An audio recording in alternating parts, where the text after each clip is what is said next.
I'm ready to roll if you are. Let me just set this down. All right, I'm ready. They're coming in through the back.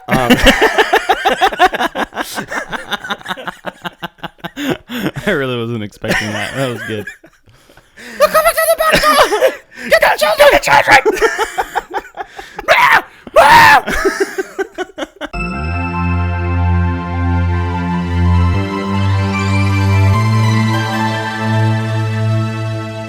What's going on, everyone? Welcome to the latest episode of Screen Woven. I'm one of your co-hosts, Chris Davis, my friend Daniel.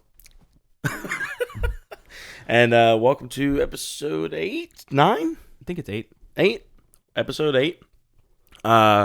Which is going to be really thematic. Very, very Marvel-centric episode today, which I'm excited for a few reasons. I think every little topic that I kind of want to touch on today, reaches some form of Marvel entertainment. So that's pretty cool. For me, especially, I know the general public says the MCU and stuff has been in decline ever since Endgame, so almost the last decade, which is wild. That's crazy.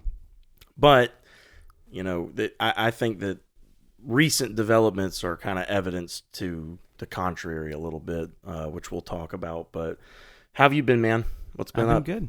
Been doing good? I hear you've been on a comic book hunt. Yes.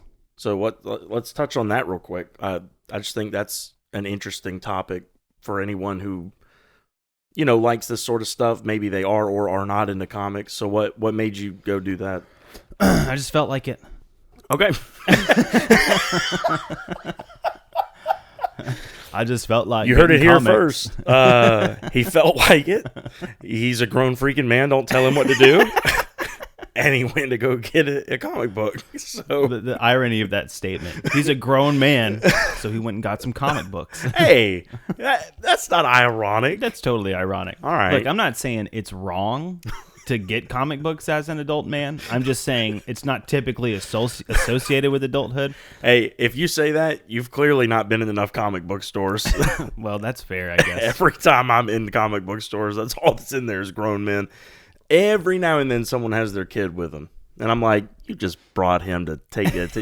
You're here for you. Yeah. Shut up. You're trying to get your kid into comics. Yeah, is what it is. If anything. Yeah. Yeah, I mean, one time someone was like, at work, they were like, Daniel, do you watch TikTok? And I said, no, I'm a grown man. and they got... That being said, we have a TikTok account now.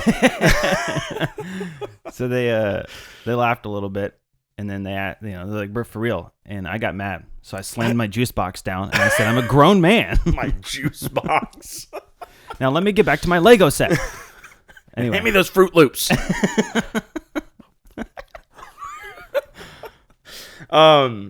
So comic books. Fair enough. The last episode actually is kind of what led me into it, because you were talking to me about Secret Wars and Doomsday, and like one of the things you said. Great plug, by the way. Great plug. Go watch the last episode. That's true. Yeah, that was brilliant. Thank you. Boom, man, that was a solid fist bump. Like it sounded like it hurt, but it didn't. That's how you know it's good. It's if it's got the sound that's like darn, but it doesn't hurt at all. Yeah, I could have punched you in the face. Did y'all hear that? Let's do it again by the. Anyway. Did you say you could have punched me in the face? This is a super delayed reaction. Yeah, that is what I said. Okay. And it wouldn't hurt. I don't know. It probably would have. I mean, I'm a guy who reads comic books, so. Oh, my gosh. No, so the one thing in particular that you said last episode was actually what kind of got me thinking, I should try to do comics. Well, actually, it was that and one other thing, but... The thing you said was like you were talking about how significant of a choice it was to choose Robert Downey Jr. as for Doom, because right. you were telling me like I don't think you understand how essential Doom is to like the Marvel universe and everything, and I don't know, it just got me thinking. It was like, I've never really given comics a try. I've just kind of always thought they're not my thing, and so I was like, it would be kind of fun to go into this new phase this new Avengers thing they're setting up with a little bit more understanding of the comics. The second thing that made me do it is I kind of wanted to get into graphic novels recently. So I picked up some fun ones, partly because I was considering getting into them as far as the writing space. So I was just curious about them. And I picked up 2 of them, and they were both really fun. And I was like, wow, I really like this. And that made me think, why wouldn't I like comics, like Marvel comics? I mean, it's like the same thing. Yeah. But the 2 I picked up were Amulet and Bone. Bone. Okay, yeah, my brother-in-law has like the whole collection of all the Bone trades, but they're all in one like omnibus. Yeah, see, I don't like that one because it's not in color. Like, no, he has both. He's got the okay. black and white and the color collection. Okay, cool. Yeah. Yeah, to me, like, I tried the black and white, and it just sucks the life out of it. Like, I mean, I get why people like that, but like for me, it's like the feeling of the page on the colored ones and like the way it looks. It's a whole lot of fun. Yeah. I never realized how fun they were. He was just telling me like I think a day or so. I think yesterday I saw him, and he was telling me like.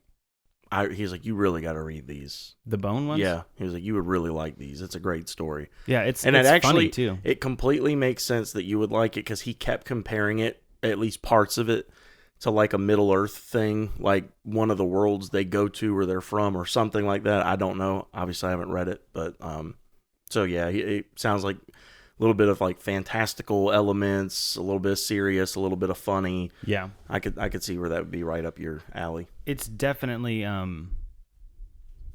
fantasy. Like the thing that actually caught me about it was the look of the character. They're from Boneville, and then these like little creatures made of apparently solid bone. That's what they look like.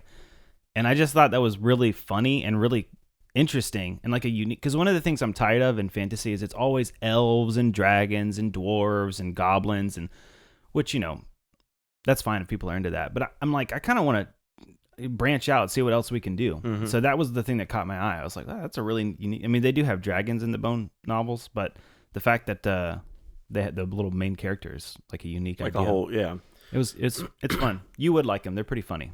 Little tangent. I actually just watched a video Daniel Green put out on his YouTube channel where he was looking at the top fantasy series as voted on by the fantasy subreddit. Do you want to guess what number 1 was on this list of? I think it was at least 300, if not 500, like entries. Was it The Chosen Knight by D.P. Rowell? Wow, what a good guess. How did you know? I have a knack for these things. You've been really holding out on me, by the way. You're rich. Oh, yeah. Oh, yeah. Who do you think bought this $10 microphone? My dad, actually. Oh, man. No, it's a little older than that. It's a little older than that. The Illyrian. No, I'm just kidding. No, I don't know. I have no guess. Lord of the Rings. Oh, yeah. The Middle-earth saga trilogy, whatever. What's funny is I was going to guess that, but I thought, nah, that's too easy. But it should be number 1 because... Well, apparently it wasn't last year. Last year it was the Stormlight Archive when they did this list.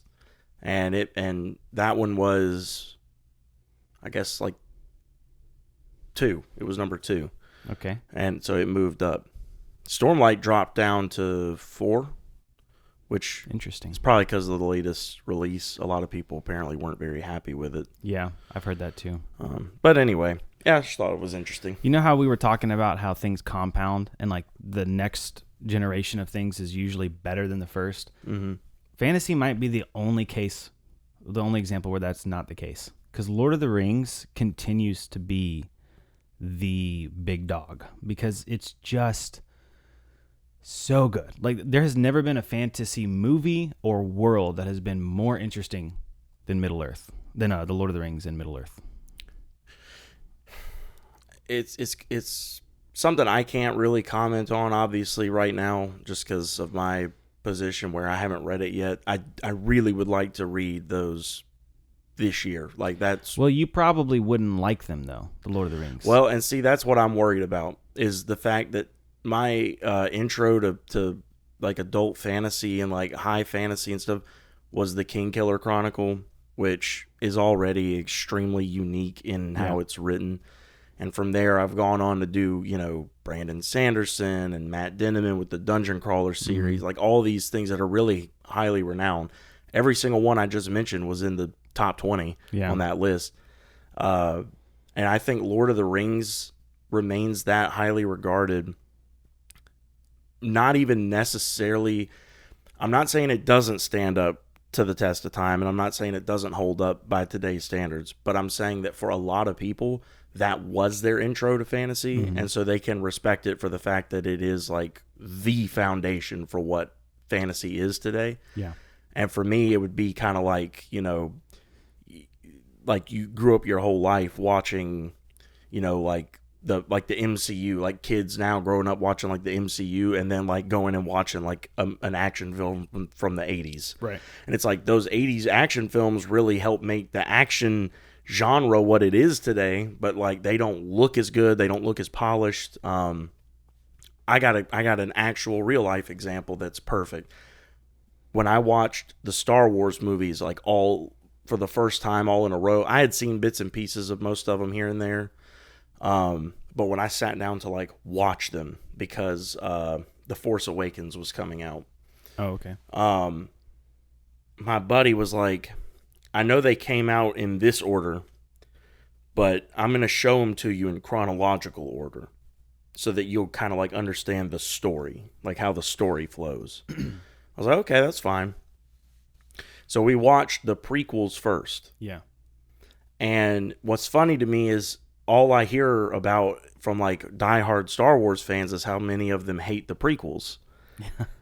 But for me, watching those first and then watching the original trilogy, it made it really hard to enjoy the original trilogy because I just watched these movies where like the fights were so much more energetic and, CG was much more advanced at that time. And,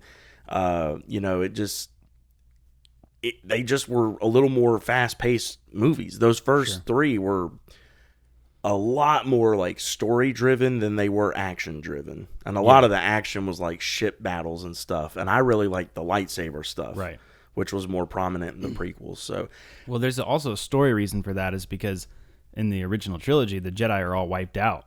So that's fair. That's a good point. You don't have them anymore. That's a good point. But I totally agree that the action, the fight scenes, that's the best part of the original trilogy. All the fight scenes are super cool. Like in episode 1 with Darth Maul and Qui-Gon and Obi-Wan. Yeah. Oh, that was such an awesome fight scene. I think it might be the best fight scene in the whole series. It had some really good, like, I really like the one with Yoda and oh yeah, Count Dooku. Count Dooku, where he's like jumping all over the place. But when I saw that in theaters, the whole theaters, everyone in the theater went nuts, and I didn't realize it at the time, but I realize now it's because people have been watching Yoda since the 70s. Be this old, like they never saw him fight, and like now they're seeing him in his prime. It's a really cool thing. It was very, very cool. So for me, that's kind of an example of that. Like, I can't say that the original series isn't better than the prequels. It laid the ground for the prequels to exist.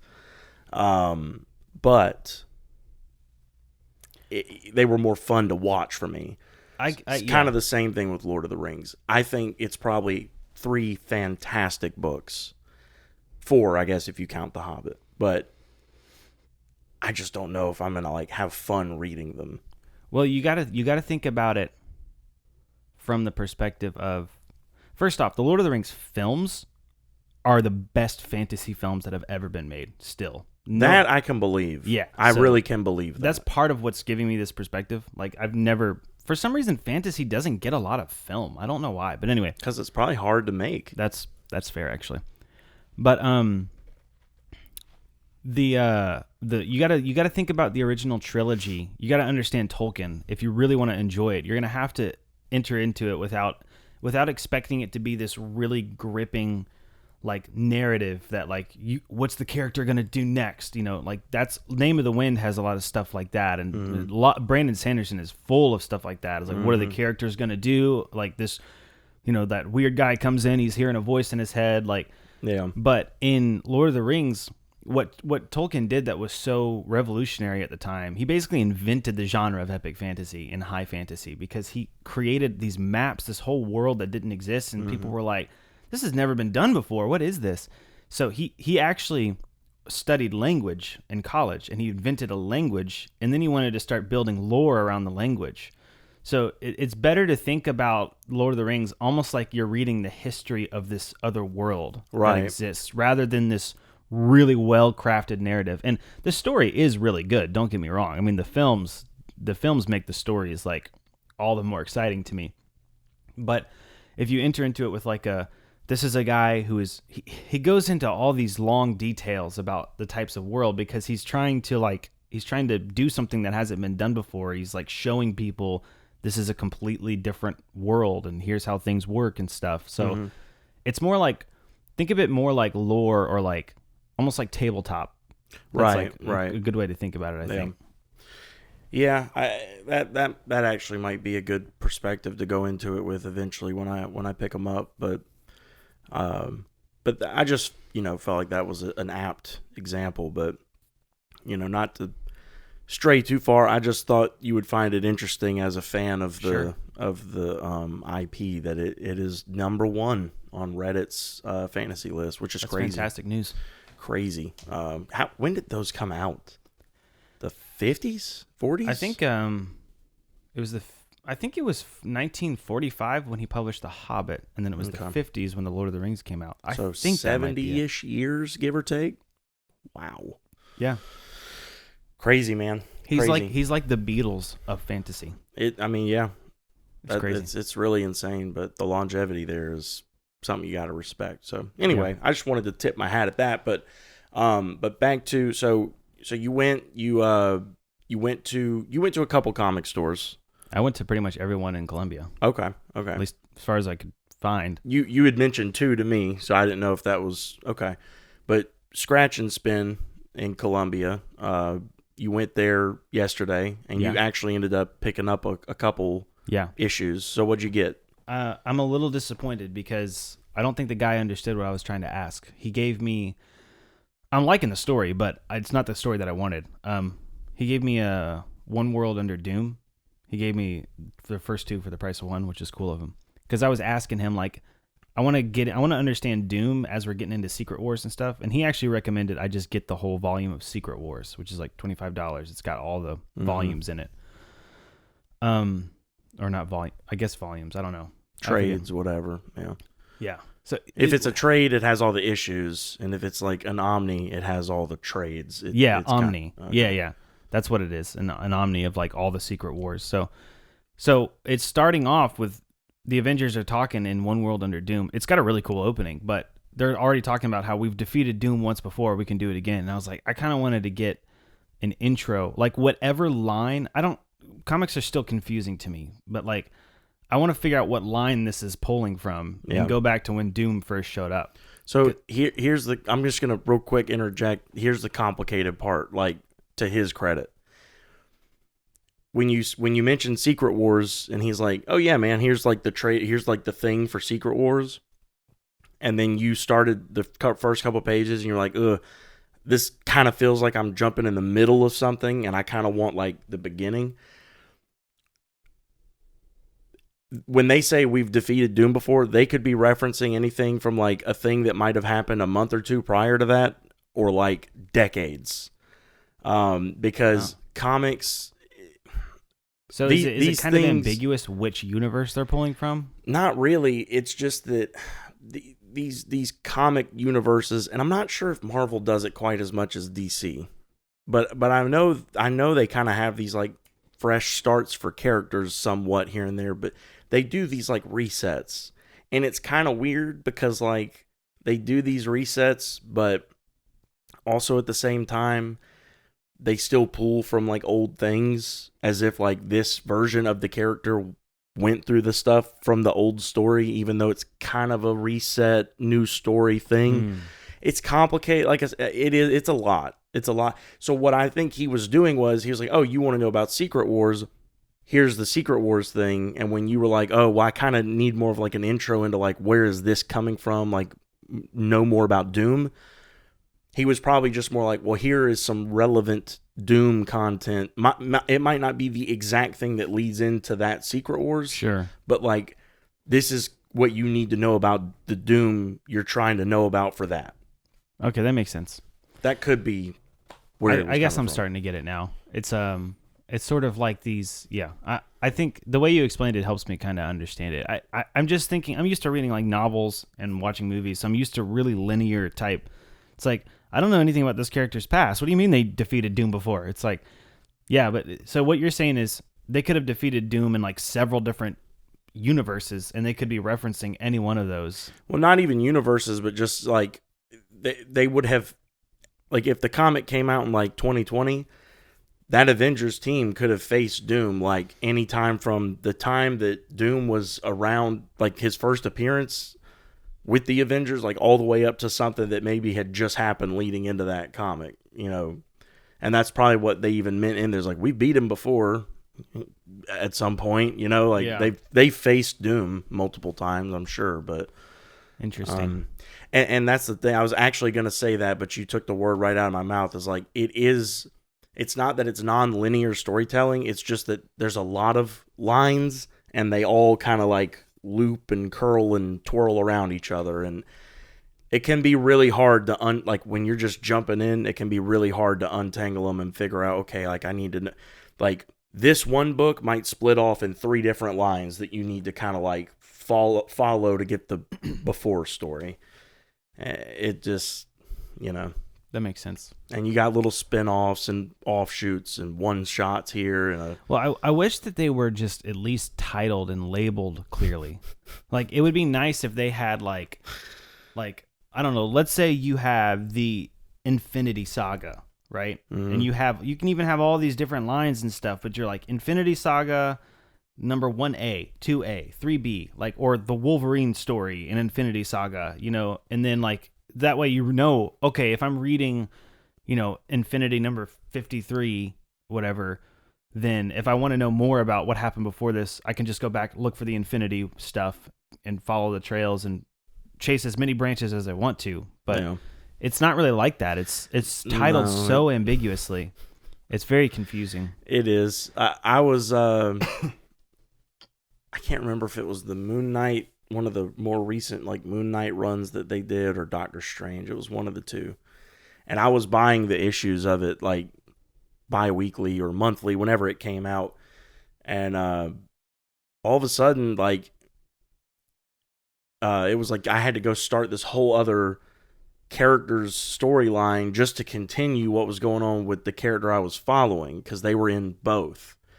And I was like, I don't want to buy 2 issues like of this thing I haven't even been reading. I don't even know what's going on in it. Like when stuff like that started happening is when I kind of realized like I can't follow comics like I want to, because how I want to follow them is issue by issue. Yeah, I would love that. I like the fact that I'm supporting that industry because I do feel like it could use it if it's going to try and remain around, which I would enjoy. But also the fact that, I mean, they're fun stories and I love the art and I love seeing all these new like takes on my favorite characters and stuff. But it's time consuming, it's complex, it's complicated, and sadly, I mean, it is expensive because it has to be, because printing is more expensive. So there's just so many things to it. What I've kind of decided that I've kind of started doing is I've started collecting omnis. So that way it's more expensive at once, but in the grand scheme it's cheaper, because instead of buying issue by issue by issue, I get like these massive books and they might be like $60-$70, but you get all the story. Yeah. All of it collected in one place. And usually there's a little bit of extra art thrown in there because it's like a special release thing or whatever. So I've got quite a few now. I enjoy having those. I think that's something I'm going to continue to do. I'm going to slowly probably start to sell off a lot of my trades that I have that I'm just like, you know, I bought these at a time when I was like, I'm not spending $60-something on a giant book. Like, you know, I'll get these as I can here and there, but It's so rare that I sit down and read a comic anymore at this point that when I do, I want to be able to just read it. I don't want to have to like read 7 pages of it, and so what Eric told me at Scratch and Spin was like the Omnis are better for like story if you want to just follow the story, but the value, especially the collector's value, is in the floppies. That's true. So like if you're looking to get into it as like I want to collect the special covers, and I want first appearances of characters, and I want first prints of this, absolutely, by all means. And I would encourage anyone out there who's even remotely interested, please go to your local comic store, local bookstore, try and get the current issues. You can make money in that. You can get them graded, just like trading cards. You can get them graded and slabbed up, and then you could be sitting on potential money in the future. When I was doing the Moon Knight run, there was a new character that made a first appearance in one of them, and I think I own it. That might have been one that was hard for me to get because I was reading. It was like, I was on like issue 8 or 9, and I went into the store to get to the next one, and they didn't have it. And I was like, didn't it come out today? They were like, yeah. And then I went to Scratch and Spin, and I tried to get it there and couldn't get it there either. He had to order me, I think, another issue was what it was, because he was like, yeah, it was word got out that there's a new character making a first appearance. So people who weren't even reading it came to pick that issue up just to have it, because who knows if that character is going to blow up or not. So interesting. Can you imagine having like a Batman comic with like the first appearance of the Joker, or the first appearance of Red Hood, or even Hush, which is a much more recent villain. That first Hush storyline blew up like crazy.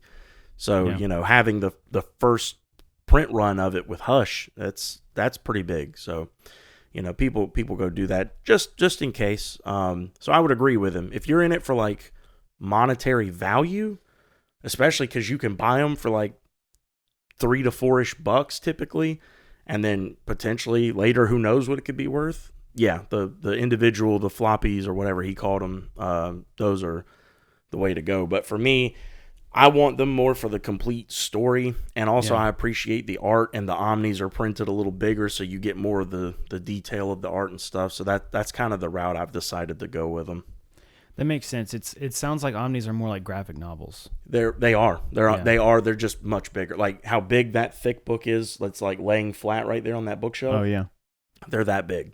Wow. Yeah. That's crazy. So they collect a lot more of the story. So if you're in it for that, that's the route I'd go. Yeah, well, I might consider doing that. I might just get the Secret Wars Omni. But that's why, as you were talking, I was like, this is why I think I prefer graphic novels to comics, because graphic novels have all the benefits of comics. You got all the cool artwork, but it's super linear. Like Bone, there's like Bone 1 through 7. Yep. And you just read the whole story. Or you can get the whole story collected into one thing. Yep. And that's the cool thing about Omnis too, is like if you're in the middle of a storyline in the Omni, and like let's just say in real time when it was being printed, there was like an offshoot where like part of the story took place in like for example, if you get like a Batman Omni and you're reading, and then one of the like main events, or like even if it was a side event that they feel is like important to that story, happened not in like the Detective Comics run of Batman, but maybe in like Batman and Robin, which is same Batman, just a whole different storyline running parallel, and simultaneous to that one. They throw that issue into the Omni as well. Okay. So with that one, you don't need to go get the Batman and Robin Omni to finish the Detective Comics Batman story. They'll just tuck that issue in and let the story run. Gotcha. So it's pretty cool how it collects what it collects and stuff like that. Like I said, I really enjoy them. I think they're worth doing. Awesome. But anyway, so moving on from that a little bit, I wanted to hear your thoughts on your experience and what you got. So have you read it yet? I'm halfway through the first one. Okay. I haven't had a chance to sit down and read it because I was watching my daughter a lot yesterday. But yeah, I'm halfway through it. It's fun. I mean, I like it. Okay. It had a cool opening. Okay. So yeah, Doom's really cool. I think, now I've never read those, but I think you'll enjoy him as a character. If done well in the movies, I think he's going to be a really fun character. So, yeah. Which from there, I guess we'll kind of move on to the movie news. Before we do that, I have an announcement. No, I'm just kidding.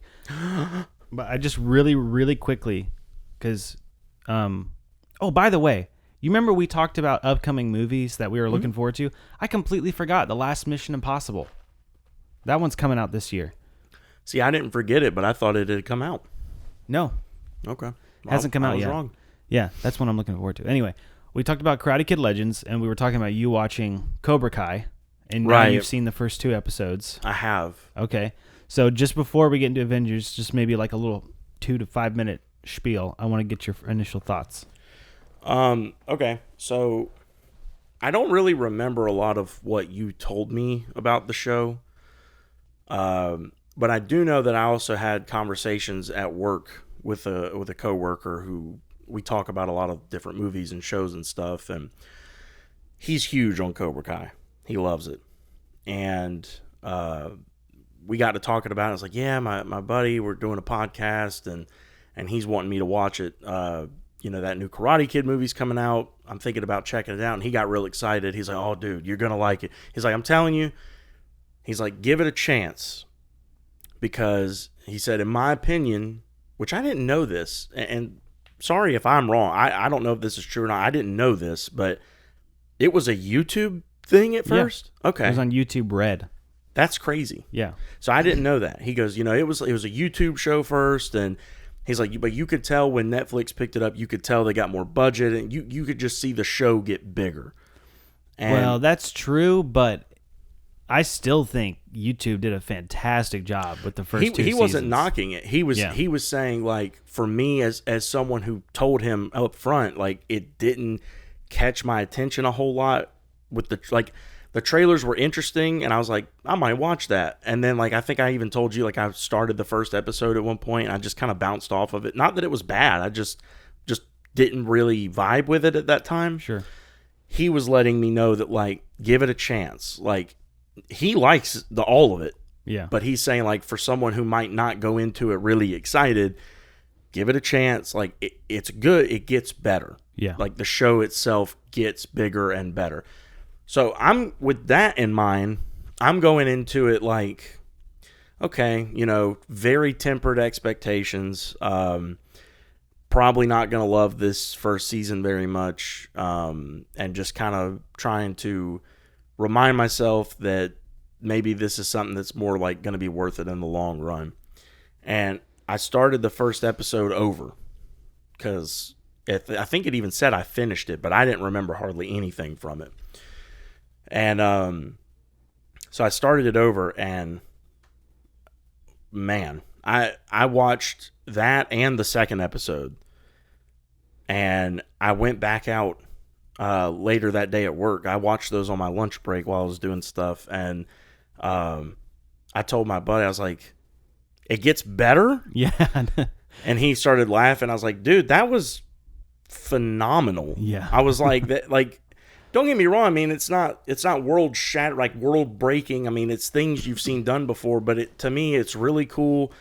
The lines they draw to the movie, that first movie, the dude is still driving the old Firebird from that, but like now it's not cool. Like it was cool in the movie. Like, oh yeah, and it's all beat up and sun worn, and he's like down on his luck, and the way that they connect his story with Daniel's is so cool, because not only do they like bring his car to his shop, which I was like, oh, okay, yeah, that makes sense of like how, but then on top of that, you find out Daniel's daughter is the one who her friends and her wrecked into the car. Yeah. So like, he's got like a legitimate reason to be upset with her and think less of her as a person in the show. But like, Daniel just thinks he's like a jerk. Like, so man, that little standoff they have in the dojo at the end of episode 2. Oh my gosh. Like, for a second episode of a show's first season, that was chillingly good. That back and forth, like, dude, you haven't even. It's just the tip of the iceberg. Yeah. So I'm very, very excited. It's funny you said that though. Like, it gets better because I kept thinking that, like, especially at the end of season 1 finale, I was like, dang, wow, I don't know how they're gonna like do better than that. Season 2, my jaw was on the floor. The finale for season 2, the whole time, and I was like, how are they gonna make anything after this? This is it. And they somehow just keep weaving things in it. It's not like Dragon Ball Z where it's like, no, he's Super Saiyan 20. You know, it's like they keep changing things and weaving the story in a certain way where it just subverts your expectations and it changes the stakes. It doesn't, and it does raise them, but not like how you think. It's not like they're just things get more intense. They just get more complicated. And then the way the show ended completely was like the best conclusion to a show. Well, I was going to say, I know while I was watching it, I was sitting there thinking about you telling me in that episode we had done prior, where you were like, this was probably the best ending to a show I've ever seen. Yeah. Like, for all the characters, like, even the couple things you said you could nitpick, you were just like, all in, like, it just ended great for everyone. Like, it was perfect.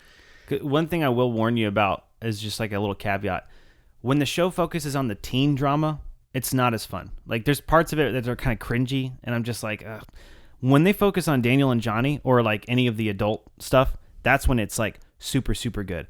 But even the way that they ended it made even the teen drama be like, oh, it's totally worth it. It ended so... I loved all the teens after that, after the end, too. Well, and the thing... So, I don't know. With the exception that there's a few teens that are really cool. It feels like the Daniel and Johnny thing kind of takes a back seat as the show goes on.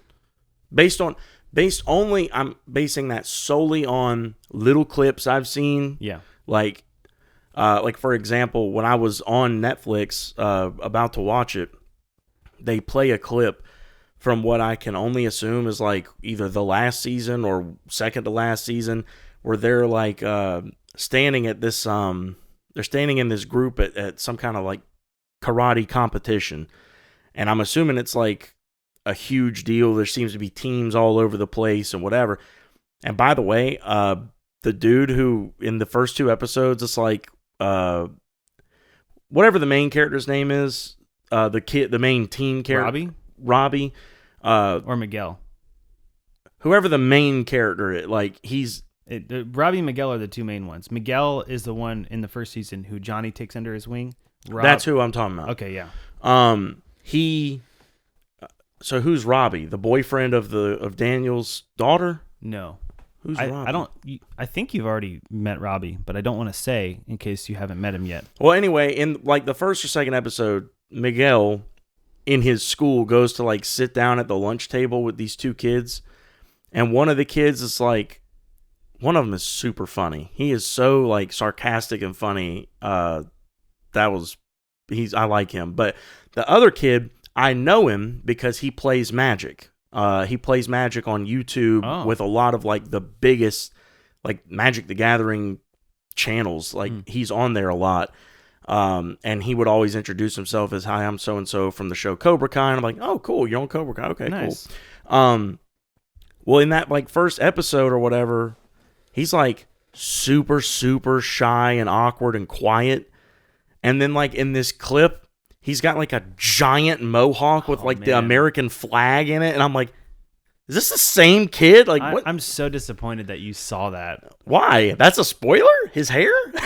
Sort of. I mean, I won't say anything because I don't want to spoil anything. Just go ahead. Just tell me.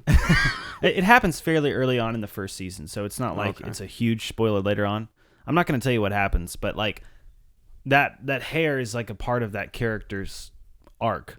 So, I mean, I guess since you don't know that, it's not a spoiler, but you'll see when it happens. It's not like this huge thing. You'll be like, oh yeah, I could see why.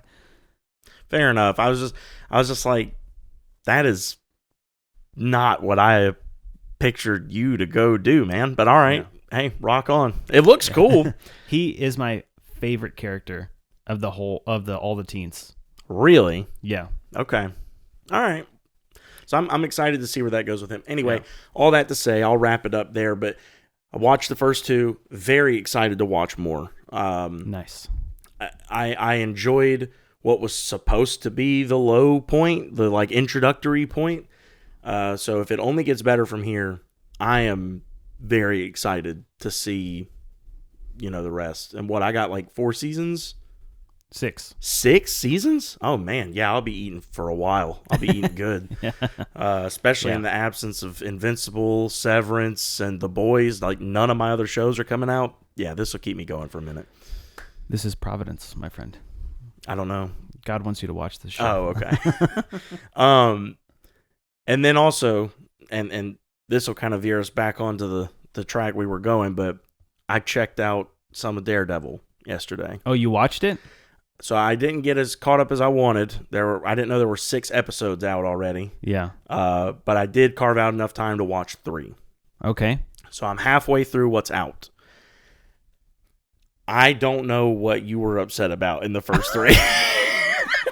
Like, oh man, I'm starting to not like it now. Well, you told me that yesterday, and I wish I could have got caught up enough for you to tell me why, because I'm sure you can't tell me why. Right? Well, yeah. Okay. I mean, yeah, pretty much. But I can maybe tell you why without spoiling anything. Well, I loved the first 3 episodes. I guess spoilers up to the first 3 episodes of the new Daredevil show. They started out with a bang. I mean, I did not. Let me back up and say this first. I expected Foggy to die at some point. I did not. I hated that so much. I hated it. They weren't even going to bring them back for this show. Really? Yeah. Like, it was kind of a last-minute thing that they brought him and Karen back at all. Yeah, because Karen hasn't even... Yeah. After that court scene, she still isn't back. And I'm like... This is the original. That's the Daredevil that I loved, like with his friends and stuff. Well, and I think that's why they brought them back, was because people wanted that. But like, I think their goal is to distance themselves somewhat from the Netflix one and kind of be their own thing. And I mean, I get it. Boo. I mean, it's. I'll put it like this: I don't think they need to as much as they clearly want to. But I do get it. Like, I can understand them being like, no. Like, we're doing this just so we don't have to start over. And we really liked Charlie Cox, so we didn't want to have to go cast a new Daredevil. But, like, this is a new thing. It's a new story. Blah, blah, blah. It's like when we were watching them last night, my wife was like, when Fisk got elected, she was like, he's the mayor already? I was like, yeah. And she was like, that happened really fast. Like, there was really no lead up into that at all. Mm-hmm. He just entered the race and then boom, he's the mayor. I was like, well, to be fair, it's kind of overdue. Like, in a lot of the comic storylines, he's been the mayor. Like, he's been the mayor for a long time. That's like one of his... There's definitely ones where he's not, but like, Fisk as the mayor of New York is a pretty major part of a lot of Daredevil and Spider-Man and stuff like that stories. Those street level Marvel stories, just because it plays out so cool to have him be, in such a position of power, but like they know the dirty behind the scenes stuff.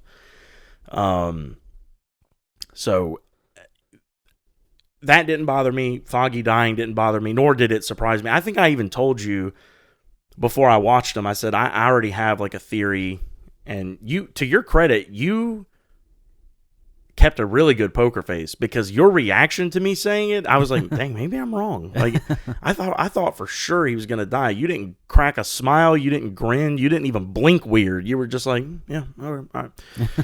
I was like, oh, maybe I'm wrong. I don't know. I figured someone died just because of how the trailer was when it came out. So I was right about that, and right about kind of the scene when it happened, but I was wrong. I didn't think it would be the first thing that happens. Yeah. That was crazy. Well, and I will say I loved that aspect of it. That Me they too. Came out like that, and the fight scene was awesome. Oh, it was so intense. But then Bullseye is just gone now. Like, they spent the whole season 3 of Daredevil setting up Bullseye. I'm going to be honest with you. It's bullcrap. He should have been dead. He should be dead. Why? He smacked the pavement. Oh, well, yeah, there's that too. I'm just saying the fact that they wrote him out of the show so quickly. And not to mention, I think that night that the events of that night would be so much heavier for Matt in dealing with whether or not he should come back to be Daredevil if he had killed Bullseye. Like, Foggy dying is sad, and I know that he's going to struggle with that, and he is, because he misses his friend. And I could see even where he maybe sort of could blame himself for it because he went the wrong way. He fell for the bait, whatever, blah, blah, blah, blah, blah. But he's also not an idiot. And I think he'll easily be able to get over the fact that, like, it wasn't his fault that Foggy died. But if he was also, as a Catholic too, dealing with the fact that he killed someone, he crossed the line that he always said he never would, not to mention the dynamic he would have with Fisk at that point of like, I don't like you because you do these things, and Fisk maybe being able to find out, but you killed Bullseye. Like, that would be such an interesting dynamic. I'm okay with the fact that they didn't. I think it's a little cheesy that they actually had him thrown off a roof, slap the pavement, and then get up and walk away from that. But whatever, neither here nor there. To your point, as far as like him being alive and just no longer being in the story up to that, at least to where I'm at, after they send him to prison, I mean, it makes sense, like, that he'd be away for a minute. I would almost not be surprised if he doesn't come back. That might have just been them in one more way trying to... So, like, you start this show off with all these connections to the Netflix one. And slowly, one by one, Foggy dies. Karen moves away. Bullseye gets sent to prison. Okay. The only thing connecting us to the other one now is Fisk and Daredevil. And, I mean, you're not going to get rid of them or you don't have a show. So, that might just be where this is going. I could be wrong, but... All right, so you're wrong. No, I'm just kidding. Well, no, that was easy. I'm with you. It's like I told you, I'm torn because... In one sense, I thought it was really, really, really good, but I'm just disappointed in the way they did some things. It's like, Foggy was my favorite character in the whole Netflix show, and it felt like they did it just for that reason. It's like, we're doing something new. It's like, well, why did you? And then now Karen's not even in there, and then like it looks like she's not even she's in San Francisco, like she's not even gonna be a part of the show. Really, it seems. Well, see, then, I would disagree with they only did it to do something new, because Daredevil, he's got to go through some kind of struggle. I mean, you got to have something. He could have killed someone. I agree. I still think him killing Bullseye would have been arguably heavier than Foggy dying, because you don't lose a friend, but you crossed a line that you set for yourself at the beginning of the first season of the first version of this show. I'm not a killer, and the whole thing that he had back and forth with Punisher, which Punisher being back in this, that would have made their dynamic so much more interesting. That was in the third episode? No, I'm talking about. I know Punisher's back in this show. Okay, but I'm saying the back and forth that they had in like the season 2 of the original show, that would have made when they meet back up again in this so much more interesting, because his whole thing with Punisher is like, I get where you're coming from, man, but you're doing this the wrong way. You cannot be the judge, jury, and executioner. There's a system for a reason. And Punisher's whole argument is the system doesn't work. It's full of corrupt people.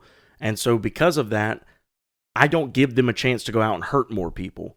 So like, it would have been interesting if instead of Foggy dying, he actually lived, but only because Matt had to do the thing that he didn't want to do. Right.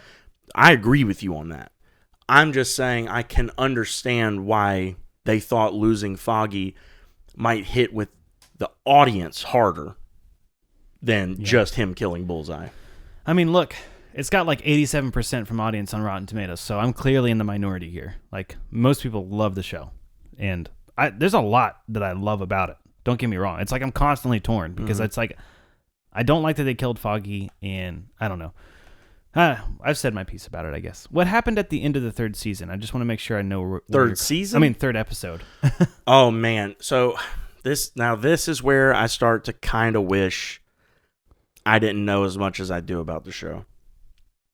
I could be wrong, but I think I'm right.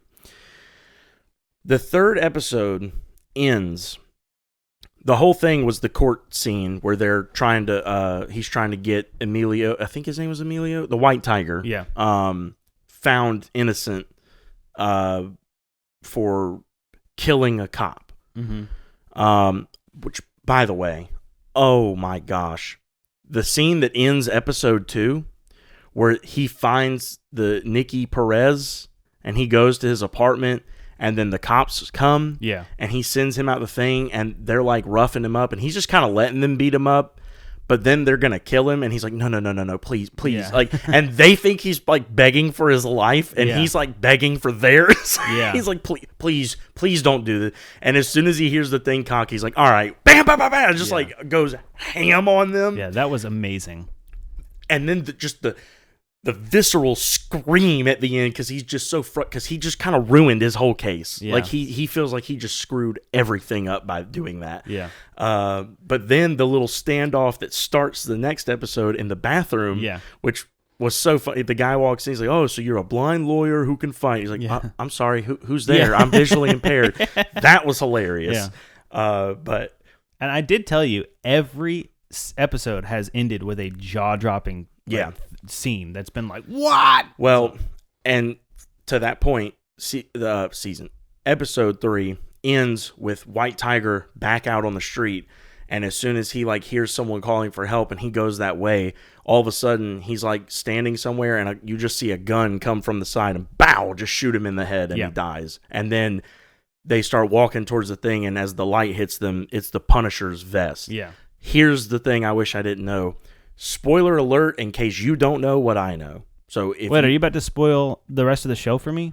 I don't think, because we've already talked about this. Okay. And you told me you wish I didn't know it. Okay. But spoiler alert for you, if you're not, even if you've seen episode 3, like I have, just a warning. I don't think it's the Punisher, because I don't think it is either. The cops all have the Punisher stuff on them. So I think they've kind of like appropriated his logo, and they think that they're like a force now of like Punishers, which I don't think Frank's gonna like very much. Yeah. I think he's gonna kill a lot of cops. I'll tell you what I don't like, which I'm not gonna spoil anything, but they kind of so I hated that they just, I mean, again, it's a love-hate thing. It's like, it was such a huge twist. It's like, now he's dead. The whole case is completely pointless now because he's dead. I think that they're setting it up to, I don't want to say anything to spoil anything, but for him to come back as the Gray Tiger. I am the Tiger, the Gray. No, I was making a Gandalf. Yeah, me too. Yeah. Anyways, because at least I've seen Lord of the Rings. I love that. That's just a recurring joke now. I'm sure they love it too. Yeah. They just turned the episode off. I don't even care. I forgot my place. You were dancing around spoiling something, but like not spoiling something. Oh, they're kind of leaning into the dirty cop thing.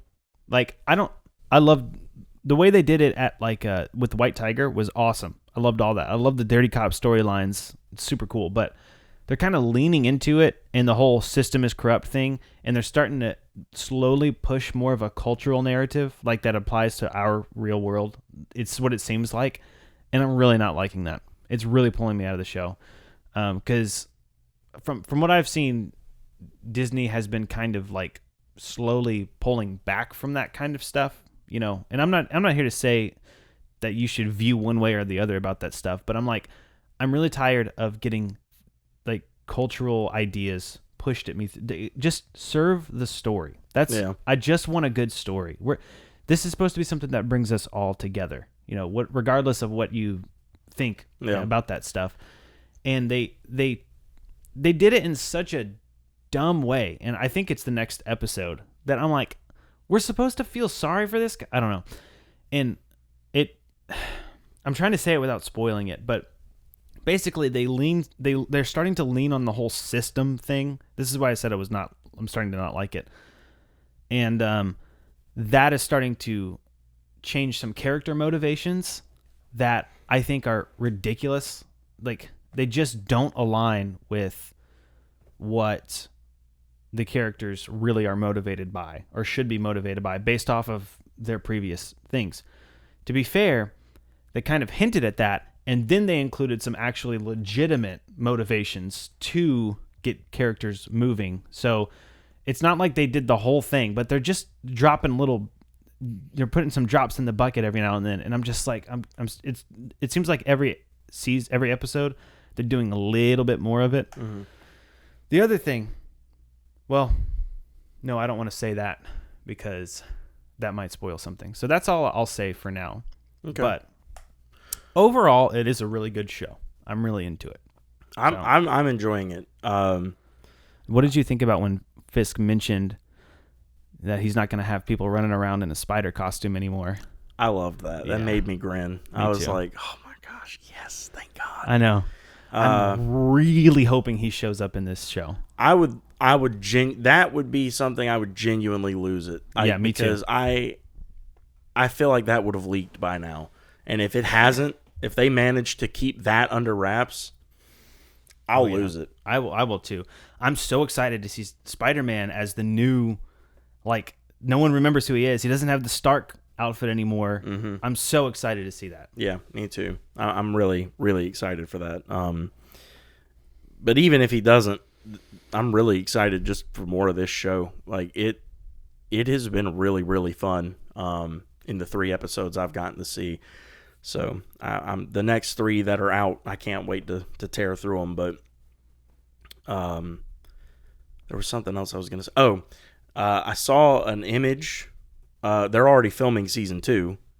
Oh, wow. And I saw an image from it, and he's in his, like, black Daredevil suit with, like, the red trim, and he's got the DD on his chest now, nice. From the comics. So I don't know what makes him do that, but that's pretty cool that they included that, because that's, like, one of the only things that was missing from his costume. So that was pretty cool. Yeah. But anyway, yeah, I wanted to touch base on that just because I told you I was going to try and get caught up. So hopefully by the next time we do an episode, we'll both be on the same level and we can talk openly about it. But I have so much to watch. I have to watch Nobody. I have to watch Law Abiding Citizen. I just got to do it, man. I just got to do it. We can do those one at a time, though. That's true. I think those warrant an entire episode of just talking about them. I think you're going to geek out about Nobody, personally. Okay. Personally, right. Nobody is like a really cool blend of comedy and action that I think you're just gonna. I just think you're gonna enjoy it. All right, it's just different. But I'll have to start with that one then. I really want to watch that one with you. Okay, I really want to watch that one with you. Like Law Abiding Citizen, I could be fine. Just you watch it, I watch it. We'll talk about it. I really want to watch Nobody with you. Okay. But anyway, to the main course, if you will. That was a good salad. It was a good appetizer. Good. The crouton, the Daredevil croutons, and the Cobra Kai cucumbers. All right, I'm done with this analogy. Foggy Death cheese. Foggy Death cheese.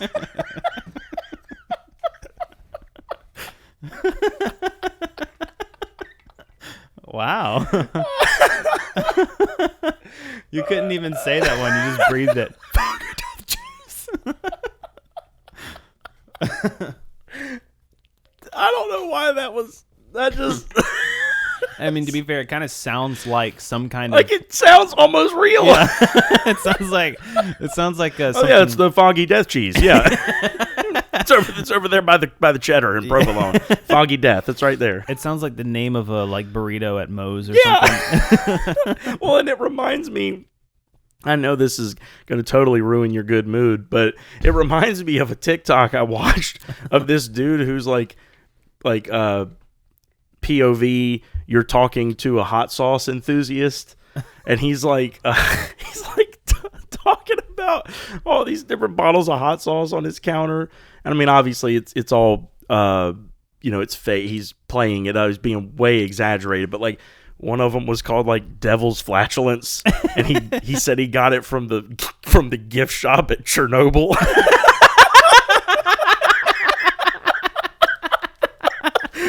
So like That's pretty foggy good. death cheese just sounds like a really hot cheese that someone like a hot sauce enthusiast would get. Like, oh no, that's not pepper jack. That's foggy death cheese. Like that'll kill you. That stuff will kill you.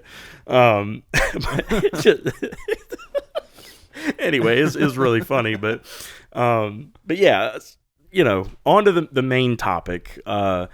Which many of you by now probably already know, but I specifically reached out to Daniel here to make sure he didn't know as much as possible. Mm-hmm. Still didn't really work out. There's only one guy that got spoiled. Yeah, but that was one of the bigger ones. And I think you misunderstood what I was saying in that text. It's not that it's not that the discussion is like who he would be. It was just crazy that he's in it. That's fair. Let's explain what happened. Yeah. So you called me when Avengers started announcing the cast for and you Doomsday. were like, "Stay off of social media because I want to give you these revelations live on the podcast to get your reaction." Yep. And then I went to a coffee shop. I was like, "Cool, no problem." And then I went to a coffee shop to write, and there was a person next to me who was geeking out over it with their friend. And they started talking like, dude, did you see the new thing update? So I'm like scrambling to get my headphones because I don't want to hear it. And like right as I'm putting white noise on just so I can tune it out. And right before I get my headphones on, I hear Robert Downey Jr. and Channing Tatum. Yeah. So Channing Tatum was one of the ones that you were like wanting to get my reaction from. It was one of the ones that it shocked me. So, and I'll explain the whole thing behind that, but like it shocked me. So I was like, oh man, Daniel's gonna freak. This is gonna be a big one. Like, but I didn't really have that big of a reaction to it. Well, yeah, because I mean, how you heard it, you can't go, what? That's fair. But I didn't do that then. I'm actually just sitting here picturing these two random guys in a coffee shop and they just see you at the table, like scrambling to put headphones on. I should have gone, hey, shut up! You shut up right now. There are other people in this establishment. Some of us have podcasts to do this week. Yeah, I should have done that. That would have been funny. You would never be allowed back in there. I know, it would be hilarious. Be on my permanent record. Record. I don't know why I said it like that. Are you part frog? Record. A foggy death frog. Oh no. But yeah, so that again, we'll get into it, but that kind of bummed me out. There's plenty others. So do you think he's going to be the same character from Deadpool and Wolverine? Oh, yeah. He'll be Gambit. Yeah. Okay. Okay. Obviously, we're talking about the casting now. Yeah. I want to talk about the event, aka like how they did it, but I also want to tell you the casting. We'll get to the other ones, but since we're on this topic, let's go ahead and talk about it. Okay. This movie is called Avengers Doomsday. Yeah. Who are the Avengers right now? Well, there aren't really any. Exactly. Yeah. My thought... Go ahead. Except for the fact that Sam Wilson said he's going to start the Avengers again. Okay. So he might be the only Avenger. If you want to count him, you could say there's one. He's kind of got Falcon... And we don't know. He was tasked in the new Captain America with forming the new team. So we don't have an Avengers yet. And we're getting an Avengers movie. So it's like, okay, either we're going to see him piece it together in pieces throughout the next couple solo films or like post-credit scenes, or we're going to see him put it together in the movie, kind of like the first Avengers movie where they all kind of like go out and get each other and then come back and do the big fight. That's kind of what I was assuming. That's kind of what I was thinking too. Well, it could be one of the two, but it could be a little both. I don't know. But I was thinking, okay, we're going to see them kind of piece it together. Well, what I did not expect was to hear an X-Men character that wasn't even in any of the X-Men movies, who was just in Deadpool and Wolverine from an alternate universe in the Void, is going to be in the new Avengers movie. That's why that was so huge. Yeah. And I'm about to explain to you why it's even huger. Okay. Because that's a word now. Yeah, it is. Just like Foggy Death cheese. All right. I ran that into the ground. And that cheese is moldy now. That cheese is so moldy. So obviously, I'll also... No, I'm just kidding. Obviously, you already also saw, which, I mean, you knew, Robert Downey Jr., yeah. we assume, is returning as just Dr. Doom in this movie. Right. Which it was also cool how they did his, because... So, did I explain to you kind of how they did the unveiling? Yeah, they just kind of showed chairs, the actors' Right. chairs. The stream went on for 5.5 hours. That's crazy. They would put a chair out, and then like every 15 or 20 minutes, they would move the camera back and put another chair out. Dang. And this went on and on, and then at the very end, when they pulled back for the last chair, Robert Downey Jr. was sitting in it. So that was kind of cool. Yeah. It was cool that he was the only one there, and he kind of like looks at all the chairs and smirks and goes, you know, like, shh. Like, it was cool. Cute little tongue-in-cheek moment, whatever. Funny. So he's in it. Chris Hemsworth is back as Thor. Tom Hiddleston is in the movie as Loki somehow. From the Loki show, I guess. But I don't know how he gets out of, like, holding all the timelines together, unless they just completely break now that maybe Doom breaks them. Maybe Doctor Strange in No Way Home did something to mess that up. Or that. Could be. Paul Rudd's Ant-Man. So you can safely assume he'll be an Avenger. Shang-Chi is going to be in it. Not a shocker.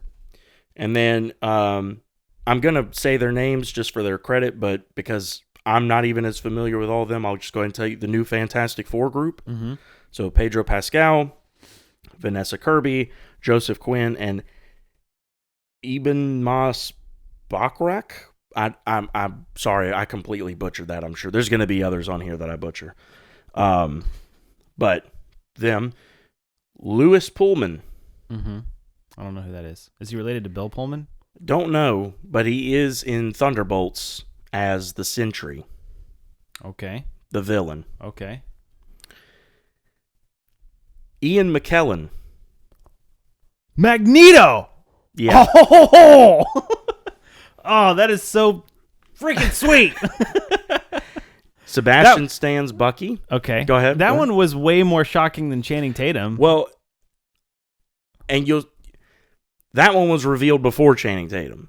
And you'll start to see why I'm like, holy, like the Channing Tatum thing is big. It's big. Okay. Kelsey Grammer, who played Beast in the original X-Men trilogy. Oh, yeah. Dude, I did not know that was Kelsey Grammer. Now I can obviously picture it. That's the same dude who was in Frasier and Jesus Revolution. Yeah. That's crazy. James Marsden returns as Cyclops from the original X-Men trilogy. Gosh, it's so cool. Channing Tatum, we've discussed. Rebecca Romijn?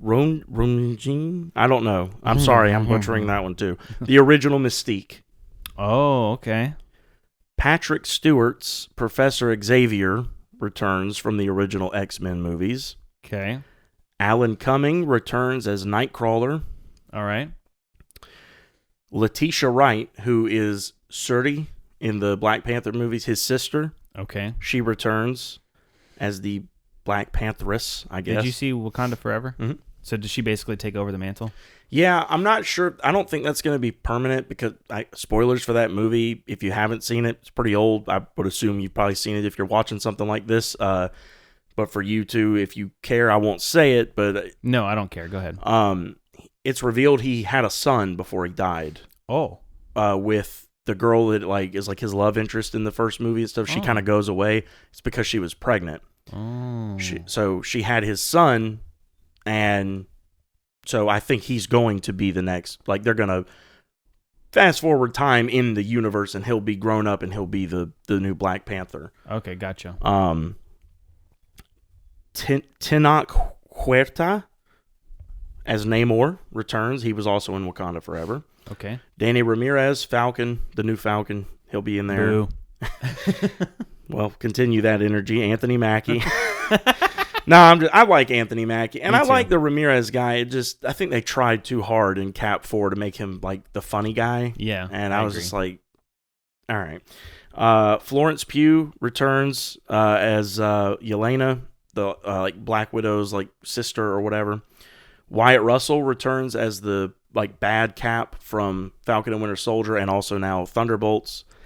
David Harbour, who I forget if he's like technically like Captain Russia, but that's kind of what he is in the Black Widow movie, and now Thunderbolts. Hannah John Kamen, who plays Ghost in Ant-Man and the Wasp and also in Thunderbolts, and Winston Duke, who plays M'Baku in Black Panther, the real big guy. All of those names confirmed. Avengers Doomsday, they will be there. That was the entire cast that was revealed? That was all that was revealed. Now, I have more news. Oh, boy. To be honest, the way that you set that up, it was a little underwhelming, with the exception of Ian McKellen. See, to me, that's wild, because the implications here, there are as many X-Men as there are Avengers in this movie. That's true. To me, that is a huge deal. Like, that really implies something way bigger than just the Avengers forming is happening in this movie. Like, this is going to this might end up being just Secret Wars Part 1. Like, the way this is shaping up, and again, I have more news. Like, this isn't done. Okay. But the way this is shaping up with that, I mean, that's massive to me. A lot of people think they're going to flip it, like pull the rug out from under us and switch the title, and it's going to be Avengers vs. X-Men, and we're going to get that before, like, leading into Secret Wars. Kind of like how Civil War, that like clashing of heroes kind of messed everything up and paved the road for Infinity War to happen. They think a similar thing is going to happen that's going to kind of allow Secret Wars to break out. Okay. That's a rumor. That's not even close to confirmed. But with as many X-Men as in this, I could see it. And like I said, we're not done. Get to that in a second. The bottom of this, there are some reported names. These were not confirmed. These were not in the casting. But some notable missing. Wait a second. I just realized Tom Holland wasn't in that list. Tom Holland's missing, so he's reported. He better be. Benedict Cumberbatch, as big of a deal as they're saying the next Doctor Strange is going to be to the Secret Wars thing. Yeah. He's not in here. Chris Evans. Yeah. Which kind of makes sense, but kind of doesn't, because he's definitely coming back. And Haley Atwell, which was, I don't know why that one's reported, but plays the love interest in the first Captain America movie, and then later she's Captain Britain in Doctor Strange 2 in the on the Illuminati panel. I don't know why she's reported. I mean, I guess she could pop up again as Captain Britain, but anyway, so some notable missing names there, mainly being Tom Holland and Benedict. Like, I could understand Chris Evans not being in it and Haley Atwell, but Benedict Cumberbatch and Tom Holland will be in these movies. They have to be. There's absolutely no way. Now, I have heard, supposedly, Spider-Man 4 will be taking place at the exact same time as Avengers Doomsday, which could explain why he might not be in it, like, in the universe. Like, they're kind of happening. It kind of like how Ant-Man wasn't in Infinity War, but then when you go watch Ant-Man and the Wasp, all that stuff, like, he was on house arrest, and then right at the end of the movie, when he was kind of out of that, he got stuck in the quantum realm right as everything happened, the snap happened and all that. Yeah. That kind of explains that. Do you know what my only beef with No Way Home is? What's that? That Ant-Man should have been the one, instead of Doctor Strange, to screw everything up and help. Like, the more I think about it... Ant-Man? Yeah, with the quantum realm and stuff. Because the more I think about it, Doctor Strange is way too competent to just be like, oh, you just want me to just make everyone forget that this ever happened? Oh, okay, I'll do that. And then, like, as he's talking to him, he's like, okay, I guess I'll just change this and change this. It didn't really fit his character, I don't think. That's a really small nitpick, because that movie's great. I'm not trying to poop all over No Way Home. No, I mean, don't get me wrong. Ant-Man, his character, his goofiness, he seems like someone who would be more likely to do something like that. I'll put it like this. I agree in the sense that I've always thought the way they got to where they got in that movie was far-fetched. If you were going to have Doctor Strange mess up a spell, you could have just as easily just had Peter say it the right way the first time and Doctor Strange just do it and not realize that him doing that would break the multiverse and like have all like you could have just had that happen. Yeah. That could have just been the thing. We didn't need him to do it 5 different times, and like you said, like it just kind of felt jokey at that point. Yeah. And it's like, I mean, it's magic. Why can't you just stop and restart? In most things, when you start a spell and you don't do it the right way, the spell just craps out. Why does this one work, even though you changed it 17 times, but it breaks the whole multiverse? So I agree with you on that. That being said, it would have been funnier with Ant-Man. It would have been funnier, and it might. And to your credit, it would probably make more sense as far as him screwing up. Yeah. Could you? But I mean, can you just picture the dynamic between Tom Holland and Ant-Man? Oh, dude, yeah. I'm sure that would be hilarious. It would be great. It would have been. It would have been gold. Not like that's a small nitpick. Yeah, I love that movie. Yeah. I'm not trying to poop on it. I don't even have to poop.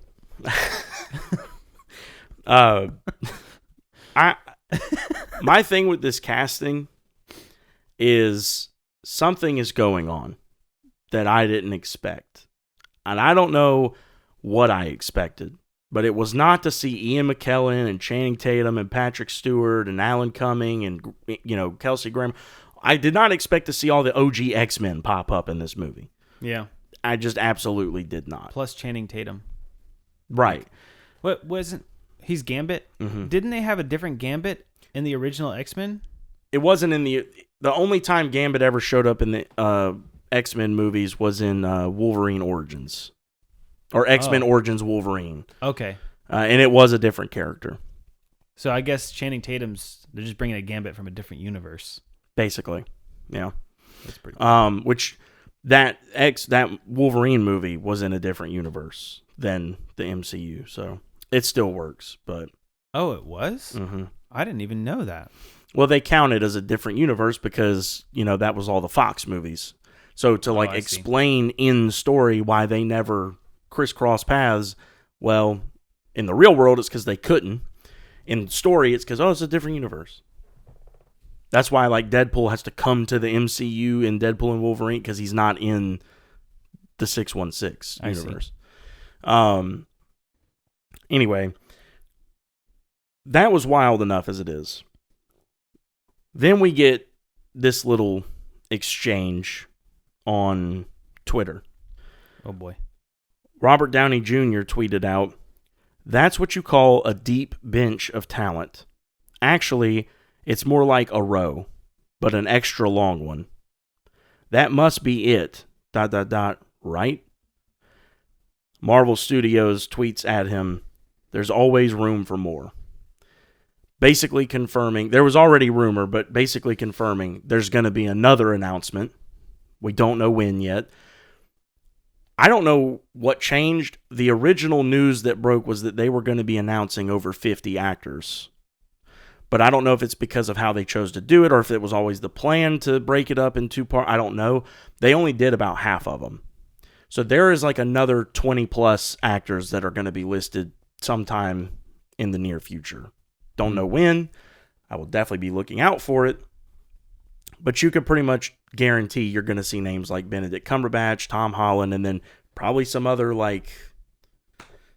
wild ones. Now, here's the other thing that made me freak out about this. You got to read between the lines here. Marvel plays everything super close to the chest. They try everything they can to avoid leaks and spoilers and all this stuff. If they're telling us all these names, who are they not telling us? Because you brought up when I was talking to you that you would want to see Tom Cruise listed on here to be the ultimate Iron Man, superior Iron Man, whatever it's called. I think it's Superior Iron Man. They're not gonna. If they put Tom Cruise on here, everyone knows that that's coming. Yeah.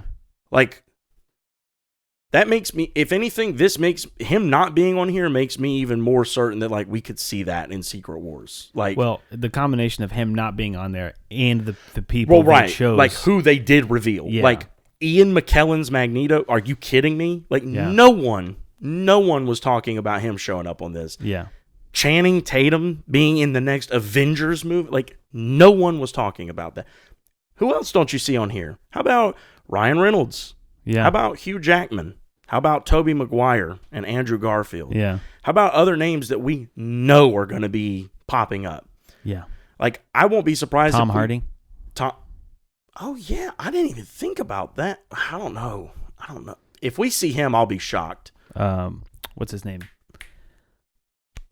Woody Harrelson. I'll be shocked if they bring in the Sonyverse into this. That would be crazy. It would probably be the first time they're good. You don't like the Venom movies? I like the first one. I didn't see the second or third. Don't. Okay. Well, I didn't watch the third, but the second one. They brought Tom Hardy into the Spider for like a minute. Yeah. Yeah. And to he show did that nothing. Venom. Yeah, but I always thought they were hinting that he's going to be coming back. I hope. I really hope. Tom Hardy's a great actor. I like Tom Hardy, and I even like his Venom portrayal. I just don't love those movies. I like the first one enough. Either. Like, it was like, okay, they did him enough justice in this. Like, they played it kind of safe, but like, okay, we'll see where it goes. And then they hinted at Carnage coming, so I was like, all right, I'm locked in for number 2. Get to number 2, and I was already thrown off when they announced it wasn't going to be an R-rated movie. I'm sorry. You lost me already. You cannot do Carnage accurately and it be a PG-13 movie. You just can't. I don't know anything about Carnage. Carnage is first of all, he is a complete psychopath, both the symbiote and his host. His host is a serial killer named Cletus Cassidy, who is just like, he's like the Joker. Like, he just kills for fun. He just enjoys killing and hurting people. He's just crazy. And he gets melded with a symbiote that's equally as like bloodthirsty, which is why it's named Carnage. And they are so like in sync that they reach 100% symbiosis or whatever it's called. Like they completely mesh, and like they are insane. Like, even Venom, that's why like in the movie, like it was a villain in the Venom movie, because even though it's a symbiote, they like Venom, it's too much for even Venom. Like, he's just crazy for no reason. He's just a psycho. And I was like, if you've ever read any Carnage comic, which like I've only read a couple, but like they're brutal. And I was like, you cannot portray Carnage accurately in a PG-13 movie. You just can't. You're either going to be coming off as kind of cringy by like towing the line too much but trying to keep it PG-13, or you're just going to go way too soft, and neither one is accurate. The character's really cool, but he should be scary and like intimidating. I mean, he's really, really violent at like any cost. He would like destroy himself to hurt someone. Like, that's how crazy he is. Yeah, I mean, the fact that the new Daredevil is like, oh, that's another thing I don't like. I don't think they've done this quite yet in the first 3 episodes, but the language just really amped up. Like, yeah, I mean, and it wasn't like that in the Netflix show. I don't know. I guess it hadn't been that bad yet. Not that I can think of. It really amps up, and like especially the last 2 episodes, to the point where I was like, why did they even put that? Like, there was one scene in particular I was like, that was filthy. It wasn't even good. So I don't know. Yeah, I'm not sure about that, but a little bit of a rabbit trail. So he's another one you don't see in the casting. Oh yeah, Charlie Cox. See, what the heck, man? Yeah, they're gonna have more. Yeah, well they're gonna have more. They definitely are, but you don't see Brie Larson, Miss Captain Marvel. I'm happy with that. Let's just pretend she doesn't exist. That ain't gonna happen. I mean, especially with how her second movie ended, which I know you probably didn't see. Oh yeah, I didn't even know there was a second movie. Yeah, the Marvels. Oh, that was her. Oh, okay. Yeah, it was the combination of her, meeting Miss Marvel, and then both of them also meeting Photon from the WandaVision show. Oh, okay. And they all like team up. Well, they kind of involuntarily team up because this thing happens, this like cosmic thing, and their powers are all kind of connected. So when they start using them, they switch places. Oh, that's interesting. And it made for some really cool fight scenes once they kind of got it like down pat. But anyway, spoilers for that movie too, I guess. But it ends with they have to like it's like a black hole or something. Like a huge rift is opening in space. Kind of similar again. Like there's been all this stuff leading up to the multiverse thing. And this was one of them. It ends with this like big rift opening in space, and Photon is the one who's like, I can close it. So she goes out there with the intent of like weaving it up with her power, and then at the last second they're supposed to like pull her back or like get her back. Well, she closes it, but she has to do it from the other side. So she gets stuck in it, and they can't get her. And then you think she's just gone. The movie ends. Well, then there's 2 post-credit scenes, and they're both probably some of my favorite ones in recent memory. Like, they're really good.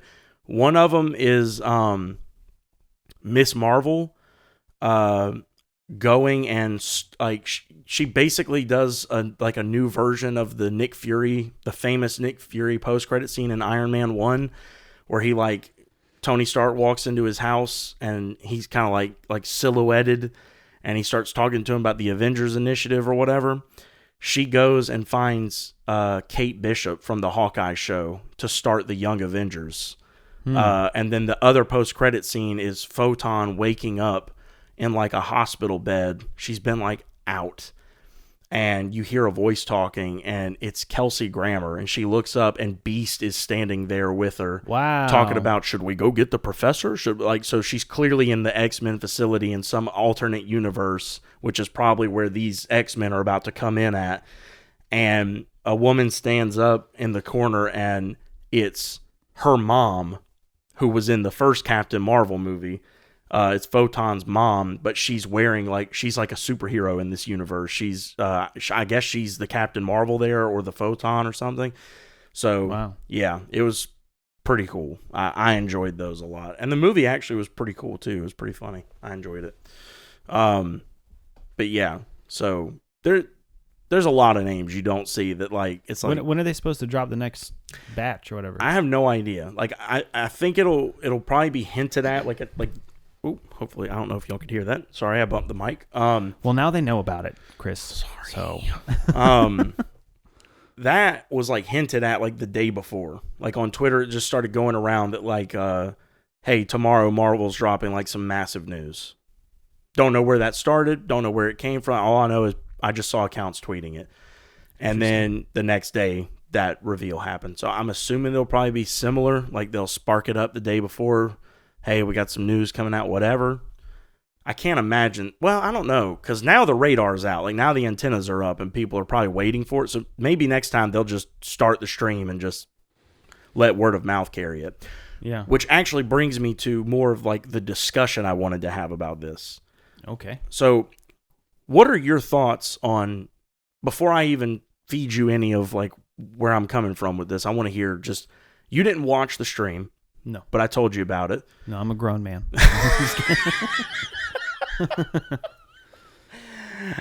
All right. But I told you what they did and how long it lasted. What are your thoughts on them doing that? I think it's a genius move.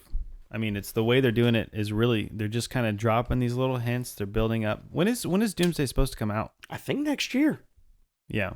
Like summer next year? I believe so. Yeah, so we got a year and a half until it even comes out. So I think they're doing a really good job building the hype up for it. The only thing is they're building up a lot of hype.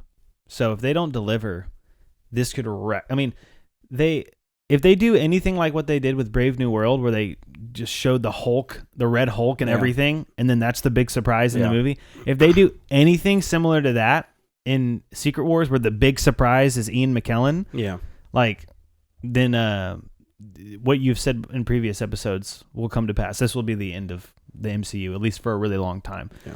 Well, so that's the only thing is I think they're building up hype really well, but they're also setting some really high expectations. Yeah. It's like what they showed us better not be the big surprise. Like there better be some seriously amazing stuff in this new movie, which I think we'll get the biggest hint about that in the new Fantastic Four movie. Oh, I think that one's going to be super important. I think Thunderbolts is going to be more important. I mean, they're all in this movie. That's true. They've all been in the official casting, so it's like, oh, okay. I didn't expect that either. Yeah. So I'm trying to think where to start with this. Is that kind of what you were looking for? My answer? Yeah. I wanted to just, before I say anything, because I feel like this is going to spark discussion. It might not. We might just have a very early ending today. But I feel like this is going to spark discussion. First of all, I'll say this in response to what you said. I will give the Russo brothers this. Their worst movie, in my opinion, is Endgame. Really? And I think Endgame is pretty darn good, all things considered. I mean, it's you know, and I know, like we've talked about it.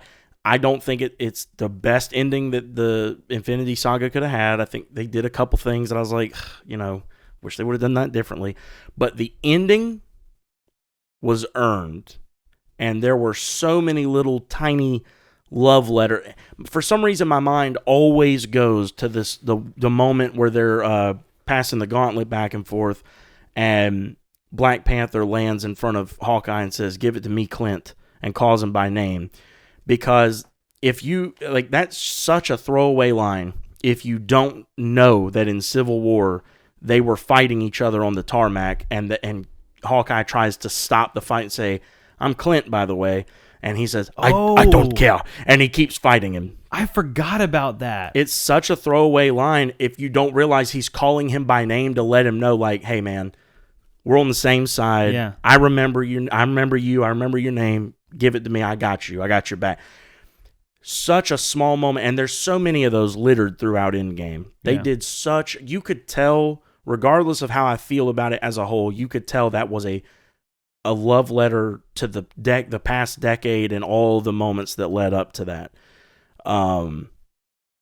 Spider-Man using insta-kill mode, like, that comes out of left field if you haven't watched Homecoming and remember the funny moment of, like, do you want me to activate insta-kill? He's like, no. Like, that's right. I mean, like, you just think, oh yeah, his suit has insta-kill. Okay, but like, it's a reference. Clint is a reference. Like, and there's all these little things like that. That being said, I think because of that, I love Civil War. I really love Winter Soldier, and I really loved Infinity War. Mm-hmm. Endgame, I really loved moments of Endgame. That whole last, like, 30, 40-minute chunk, the big fight and all that, so earned. Mm-hmm. It was so earned. I don't think the Russo brothers are going to let this fail. They always said if they ever came back to Marvel, it would be to do one thing, and that would be Secret Wars. This is a huge deal to them. And I think their goal is to put the MCU back up on, like, the pedestal in the public eye that it was at its peak, 5 or 6 years ago. That whole, like the back end of the Infinity Saga, where, like, every movie you just knew it was going to be $1 billion box office weekend, and you had to get tickets the moment they drop, or you weren't seeing it. You just weren't seeing it until like a week later. Yeah. I think their goal is to really get these films back up to that level, and a lot of people don't like that they made the move of bringing RDJ back as Doctor Doom. I'm reserving judgment until I see it. I think he's a talented enough actor to portray Doom very well, very respectfully. And I think they can make sense narratively. I trust that they wouldn't have made this decision without talking it through in the writing room of, like, how can we make this work? So, I believe they can make it make sense. I believe he can portray him. And I think he will be an intimidating villain. And I think it's going to hit a lot harder for people than people think. Because right now everyone's just like, oh, you got Robert Downey. That's so stupid. Like, you're just trying to, bring back, like, you're making us reminisce because he was like, yeah, but like, think about that. He started the MCU, and now he's playing a character who's really essentially in the narrative and in the real world come to end it, because this is supposed to start a reboot, like a whole new, like, no more old MCU. Like, there's a whole new thing now. He's literally come to end the MCU. He started it and he's ending. That's kind of poetic. Yeah. And I think it's going to hit really hard if done well. And I think he and they can do it well. I say all that in response to, I agree with you. They're setting up a lot of hype. If they don't deliver, I think this will ruin the MCU for a long time.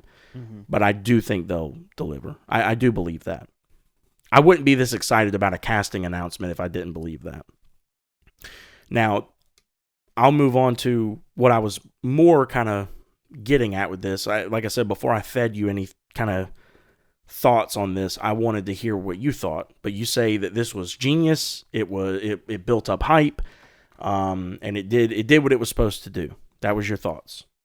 So the day it happened, I was at work, and I just happened real quick on a break to scroll through Twitter, and I saw that I was like, what is this? What's going on? Quickly realized there was like a huge, massive thing going on. My whole timeline was nothing but casting chair announcements. Everyone was talking about it.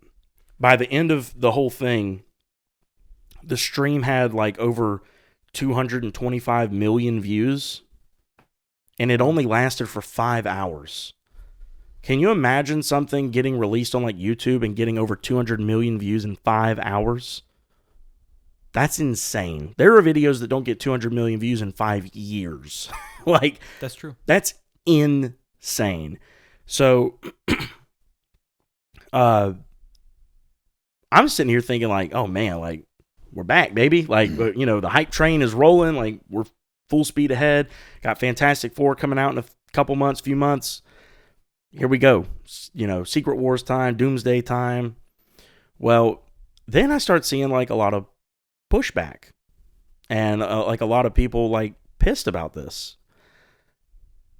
And ironically, it was people like, I was like, oh, you must be like a Marvel hater or whatever. But like, I'm like looking, and I start seeing like multiple tweets from certain accounts that are like, they're following it. They're following the stream because they're commenting on like stuff on their feed, but they're kind of like trashing it. I was like, that's really weird. And I could give multiple examples, but I think the best one I can give was I saw one account tweet this out, and I just thought it was profound enough to stick with me to make me want to bring this up today. And I have two sides to this. So it starts with, this account said, Marvel, I've really lost a lot of respect for Marvel today because they have an awesome privilege and in a sense responsibility that they have this massive, massive fan base. And he said, you've got this rabid fan base that will watch paint dry for you.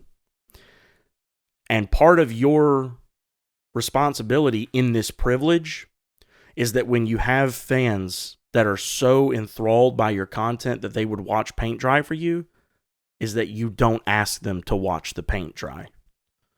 And his point in that was, you've got these people who are so fanatical about everything you put out that they will sit for 5.5 hours and watch you set up acting chairs for an announcement. An announcement that, by the way, after they did everything, they put out like a 1.5 minute long video of them just going down the line of chairs and showing all the names, and then had Robert Downey sitting at the end and put that out, proving that like you could have just done that. Like, you could see every name. Like, I mean, you wouldn't have missed anything other than the fact that a live stream went on for 5.5 hours where they slowly sat out one chair at a time. His point was like, there was a much quicker, more time efficient way to do this announcement, and you had people sit for 5.5 hours and watch you put chairs out. And that just, to him, apparently felt very disrespectful to their fans, like from them as a company. So before I say anything else, I want your thoughts on that.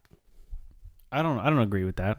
I mean, I don't think they're asking you to. You don't have to watch the whole thing. It's just they're just trying to build hype. They're trying to just slowly give you a little bit. I think they're teasing you. They're playing cat and mouse. Mm-hmm. That's what it felt like to me. It's not like if you're literally gonna sit there for 5 hours and watch them put chairs out. That's a you problem. I mean, I don't think they were. I mean, I don't know, but maybe they were expecting people that. But when you told me it's going on for 5 hours, I thought, wow, that's kind of cool. They're really trying to just like draw this out and pull you in and like. And I'm thinking, I can't wait till it's finished because I'm going to go back and look at all of it and stuff. Yeah, I think that's silly. I don't know. So I 100% agree with you. My first thought when I read that was, or like my first reaction was anger. I was like, why are you trying to crap over something that everyone's so excited about today? Yeah. Like, why do you have to find something negative in this? This was just what they chose to do. And there were many people on Twitter saying, I don't know whoever in marketing greenlit this idea, but they need to be fired. Like, there were a ton of people saying that. And I was kind of starting to believe it and like agree with it. I was like, yeah, I mean, I guess there was a better way to do it or whatever. But like, the funny thing is, I mean, I didn't sit for 5 hours and watch this, but I kept going back and like refreshing the thing to see who got revealed now, who's next. But it took something I was excited about and like made me be like, man, maybe there was a better way to do that. There's a lot of that going around these days. Then I saw this, and it really changed my perspective. This one I can actually give credit to because I have the screenshot. So sorry to whoever was crapping on it and I didn't screenshot it. But this account's name is Jeff D. Lowe. And he said, I understand fans hating the slow reveal, but this is such good marketing and promotion from Marvel. Every 12 minutes for the next 5+ hours, all of those movie and click accounts will tweet something like this because he reposted a Screen Rant tweet of Paul Rudd being revealed. Yeah. That's way more impactful for them than one quick video. Yeah, 100% agree. As soon as I saw that, I was like, okay, I feel justified in enjoying it now. Yeah, I mean, they're not asking you to watch. It's like what he said. It's like they're revealing a little at a time. They're trying to keep it in the news cycle. And right. They're getting you excited. And it's like you said, you didn't watch the whole thing. You just kept refreshing. You're like, oh, yeah now I can go back. And it gives you, it's like, man, for 5 hours. I get a little something. Exactly. I can just keep going back. And I think people, here's why, especially on Twitter, here's where I think that's coming from. I think people are, for the most part, fed up with Marvel for some of the stuff that I even mentioned that they like did in like the Daredevil Born Again stuff where they're trying to push cultural narratives. And I understand, I'm frustrated with that too. And so they are looking for reasons to root against Marvel, and they want Marvel to fail for those reasons. And I don't necessarily blame them because I'm kind of sick of all that stuff too. But there has to be like I don't know. I don't think it serves anyone to just create problems where there aren't problems, because then you end up doing the thing that you say that you're against, which is like part of the problems that I have with what Disney does in a lot of their stuff in modern times is they make big issues that aren't even really issues in the culture, but they highlight them as this big problem that's this huge thing in the culture that everyone should be mad about, and they get people to be at each other's throats. Now you're doing that. Just like you said, you were excited about it. Yeah. So you're doing the same exact thing that they're doing. And it's like, first off, it's like, even though I'm frustrated with the Daredevil Born Again, it's like, it's Disney and they've been doing that. So if I really don't want it, then I just shouldn't watch the show. That's what it comes down to. And I do get frustrated with it, but I mean, I'm like, I'm not going to sit here and I don't know. I think, especially on Twitter, like everyone's looking for the boogeyman. There's a boogeyman everywhere now, and everything's bad and everything's wrong, and it's like, I just don't like that. I'm gonna go on a rant if I keep talking, so I'm gonna stop now. But you get the picture. Yeah, I do.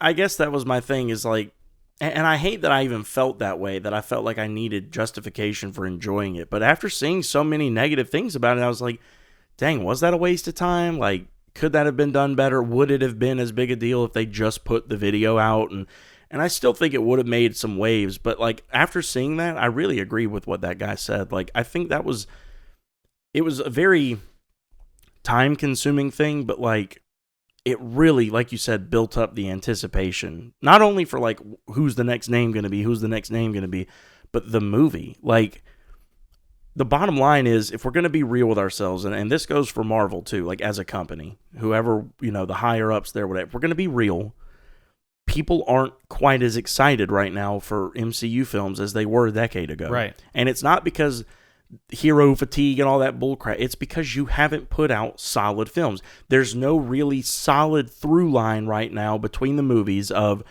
this connects to this, and then this popped up here, and like there was in the Phase 1, 2, and 3 movies that led up to Infinity War and Endgame. Infinity Game and End War. The bottom line is that was what made those so special. What made Iron Man 1 so special, it was a good movie, but what blew it up was the post-credit scene where you hear about other heroes. We had never seen that before in a comic book film. Right. We never, you watch Spider-Man 2 with Tobey Maguire and you hear Doctor Strange name dropped, but like you never expect to see him. Yeah. We never had stuff like that. I'm sorry. People can say what they want about No Way Home, just being what do they call it? Fan service, fanboy, like should have been Ant-Man, like cameo show or whatever. But guess what? Yeah, that's exactly why it was so popular. Because that's what people want to see. They want to see, when you talk about a connected universe, they want to see the other heroes pop up and have some consequence in these other films. And when you talk about a multiverse, we want to see that take effect too. Yeah. So when the other Spider-Men popped up, it was a big deal. Yeah, when you have Photon go to the X-Men of a whole other universe, that's a huge deal. Like these things matter. That's what people want to see leading into Secret Wars and Doomsday and all this stuff, which is why I love that they appear to be really leaning heavy into that with the new Fantastic Four film. It's in a completely different universe. Yeah. Somehow between that movie and Doomsday, they end up here. I'm very excited to see how that happens. Me too. I don't know if they tear a hole in the multiverse trying to escape Galactus or what. We know Galactus is in the film, so I don't know. I don't know if they're hiding from him or if they're trying to find something to defeat him or if it has nothing to do with him. Maybe Doom tears a hole and they're chasing him and that's how Doom ends up here. Yeah. I'm ecstatic to see where that's going to lead. Yeah. That movie is going to be massive. Yeah. And it's because of the through line. Yeah. Which is what a lot of these have lacked. So the bottom line is, I think this, because of that and the lack of excitement and all that, I think this was a really brilliant way to kind of not only like prove to the people who have stuck with you that like it's going to be worth it, like we got something big coming, but to prove to all the people who are claiming Marvel's dead that like we just had a 5-hour video of chairs being placed and had 225 million people watch it. Yeah. Like, don't tell me that Marvel's dead. Yeah, I know. And that's the other part about the people who are like fed up with like the cultural stuff too, is like if you just pretend like they don't have a ton of influence in the culture, that's how you lose the culture. You have to acknowledge why people love these films, why people are willing to sit and watch these chairs just get pulled out for their favorite films. This clearly means a lot to a lot of people. Oh yeah. And and I'm not even trying to get on the like cultural side of it. I'm just saying, if you think there needs to be change, then you need to understand like how they are reaching people and not just blow it off as Marvel's dead because they keep doing. Marvel's not. Marvel has the comic books and the films have been a massive central part of American culture for a very, very long time. Yeah. And we need to acknowledge that. And like, I love Marvel. I love the comic films. I get frustrated with the cultural No, I said that right. I get frustrated with the cultural stuff too. But at the same time, it's like, it feels like a part of my home. It's like, it's super cool what they've done. Yeah. And I was actually thinking about this on the way here. It's like, I think sometimes in the like political cultural landscape, you have like you have one side that's super artsy fartsy and they're into comics and music and stuff like that. And then one side that just wants to live on a farm and have 20 children. And like, they're these super, it's like each side gets stereotyped as one or the other. And that's what causes this huge polarization, because the truth is people who have views on both sides of the political and cultural spectrum are a mixed bag of all those things. Like I'm pretty far on the right myself, but I have always loved California, the California dream, music, movies, acting. Like I resonate so much. I don't want to go live on a farm, and I love children and I want to have more kids, but it's like, I'm not into homesteading or anything like that. Right. If you want to go do that, that's great. And like, I grew up in the South. I love the South, but in the political cultural side, the South is sometimes a little overrated in my opinion. There's things that I love about it, but to be honest, California is way cooler. I mean, despite the different beliefs that I have about the way they run things, but like, you've been to California, right? Never. Oh, really? You've been to Vegas is what it was. Okay. California has the beach, the mountains, the redwoods. I mean, and there's so much opportunity. There's people out surfing. It's just such a cool place, you know? I mean, a lot of people who live there hate it because all the traffic and stuff, but I don't even know how I got here. This is what I mean by going on rants and tangents. You're good. But you were talking about losing the culture if you start to just claim bluntly that Marvel's dead just because you don't like how they're trying to affect the culture. Right. Yeah, exactly. And instead of understanding, it's like, what have they done to reach people in such a way? And like, that's why I was talking about California, is because it's like, even as someone who tends to agree with those people, like on the political and cultural side, it's like, I got to acknowledge the fact that their approach toward chasing your dreams, doing something really big, you know, these storytelling, that is so much more appealing to me. And it especially was as a young kid, but even now it's like, I see why people are drawn to that. And you gotta understand that if you want to influence people. And you gotta stop looking for a boogeyman everywhere. Yeah, I agree with that. You got to connect with people where you have things in common. I have people who I completely disagree with culturally and politically, and we could talk all day about comic book movies and music and stuff like that, you know? Yeah, I'm the same way. And you know, I feel like there's just more and more people now who don't watch something for the wrong reason. You know, I'm not going to get too into it either. This doesn't need to turn into like a political thing, but the bottom line is, to me, I'm one of those kind of people that can really separate the art from the artist. You know, if I think a movie or a show or something is bad, I'm not going to watch it because I think it's bad. I'm not going to not watch it just because I don't like something that this person said or did or something they represent or whatever. That's just me. I'm not saying this is exactly where your point of view or where you're coming from, but for me, and to your point from earlier, you know, I also don't like going into something and feeling like there's like real world issues and problems and agendas being thrown in my face. I want to turn my brain off and go have fun at a movie. Yeah. I don't want to be thinking about what stance politically that actor takes, and I don't want to be thinking about what agenda the writers might be pushing in their script. I want to go have fun and watch a movie. Like, I want to laugh.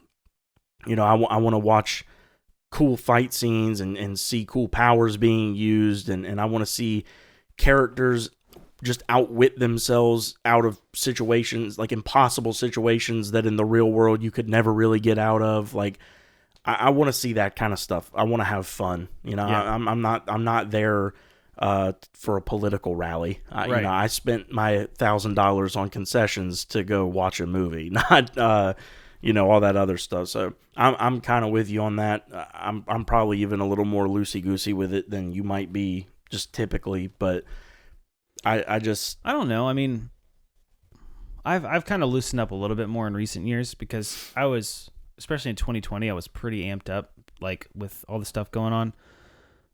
But lately I've been like, you know, here's the thing about it is, regardless of what, like, I'm not trying to get political on this podcast or get cultural. Yeah, I'm really trying to avoid that. And I know it's a thin line, but yeah.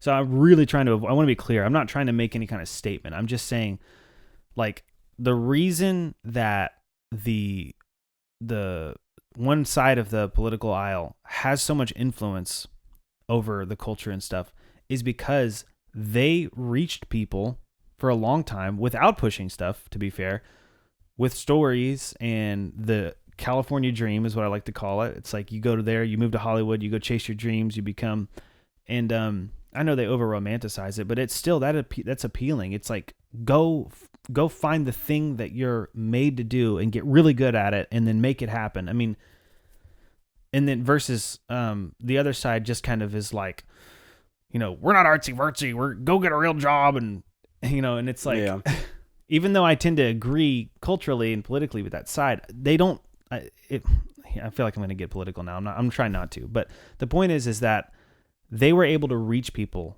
with that aspect, and I got to give them credit. And so I'm not gonna not be entertained and enjoy things because one side doesn't want to acknowledge how powerful creative means are for reaching people. Right.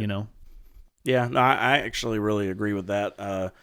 I mean, as someone who also, I was born and raised here in South Carolina, and yeah, there's a huge, I would say probably a majority of like the generation above me, at least, just like a lack of appreciation of what pop culture is and means to people. And I don't think that's any fault of theirs necessarily.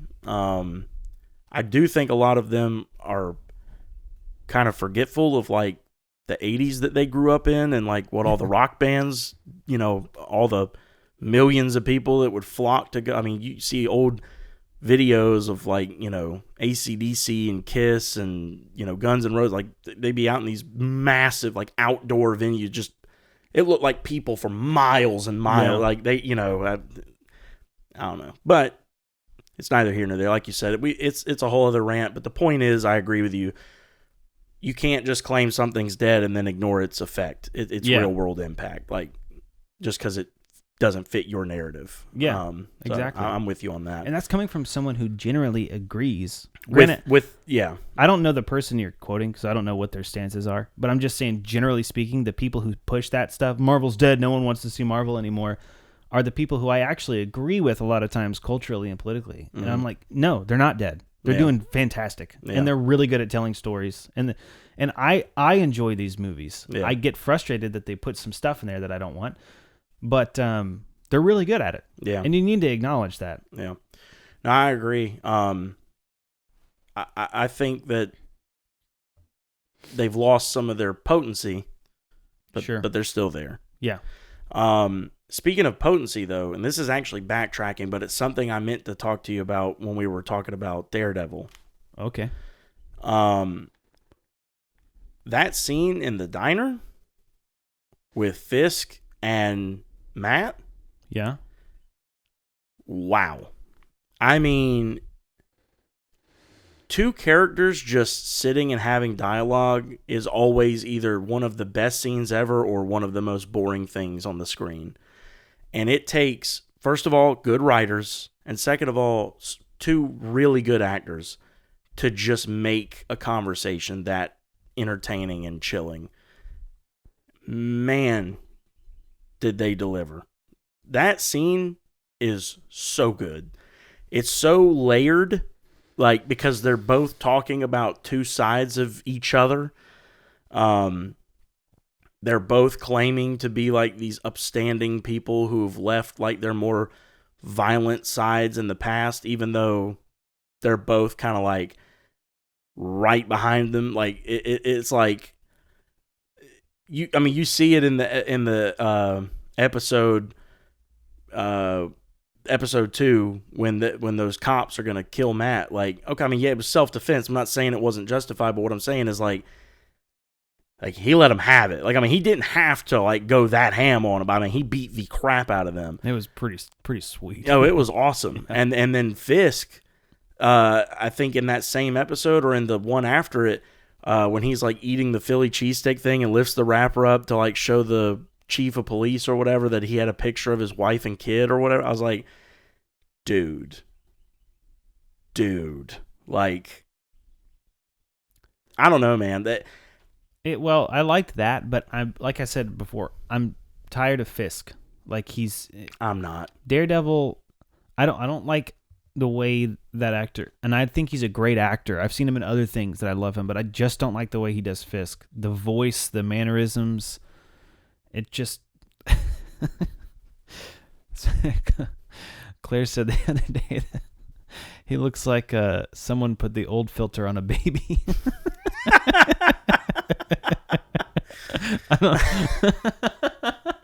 I don't quite agree with that. I mean, he kind of does with the bald. If you see him with hair in like the interviews, he looks like a totally different person. Yeah, he does.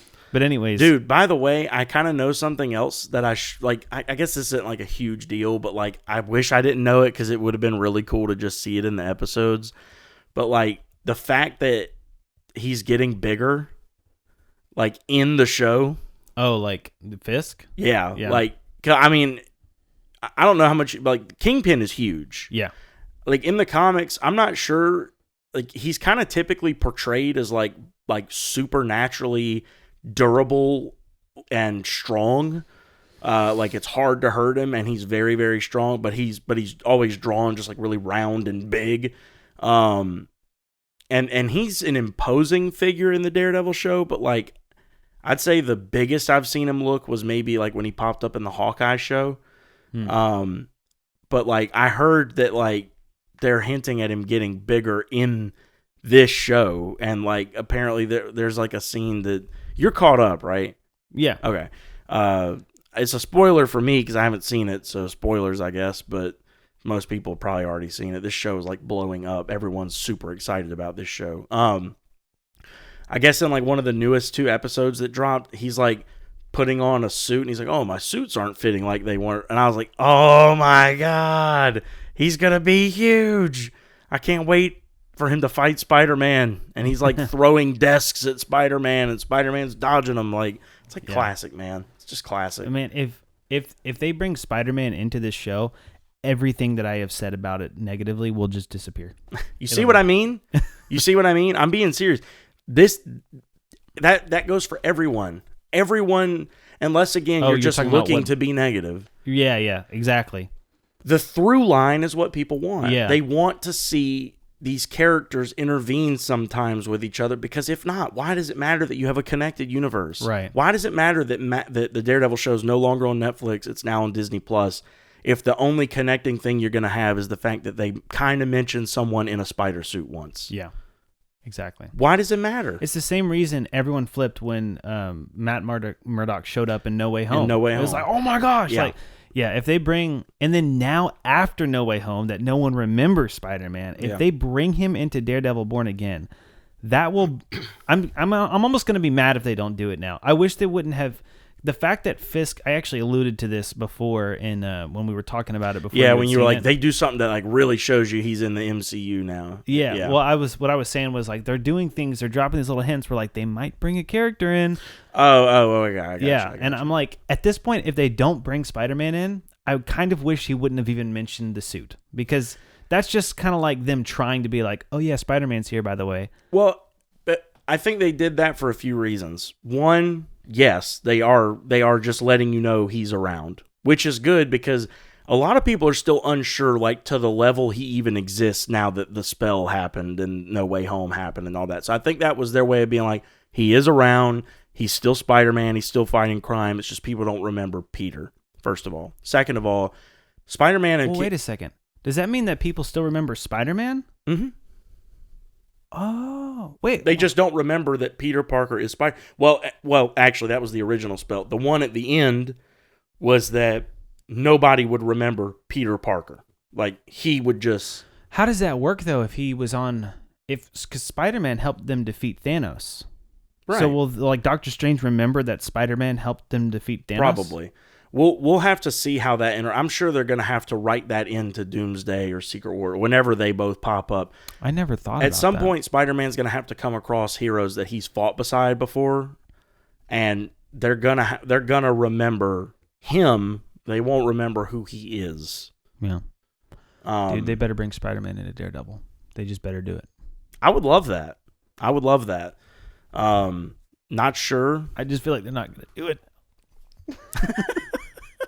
They might. I can't imagine that would have been kept under wraps. I swear, if they do that, that would be the best kept secret. Like For sure. They kept the Chris Evans Human Torch secret in Deadpool and Wolverine. They kept. That's true. That is true. And Blade. Yeah. And Elektra and Channing Tatum. I don't know how they managed to get all them in there and film without people seeing it. That's a good point. They also kept the No Way... Well, no. I was going to say the No Way Home different... They did, but... They kept it a secret.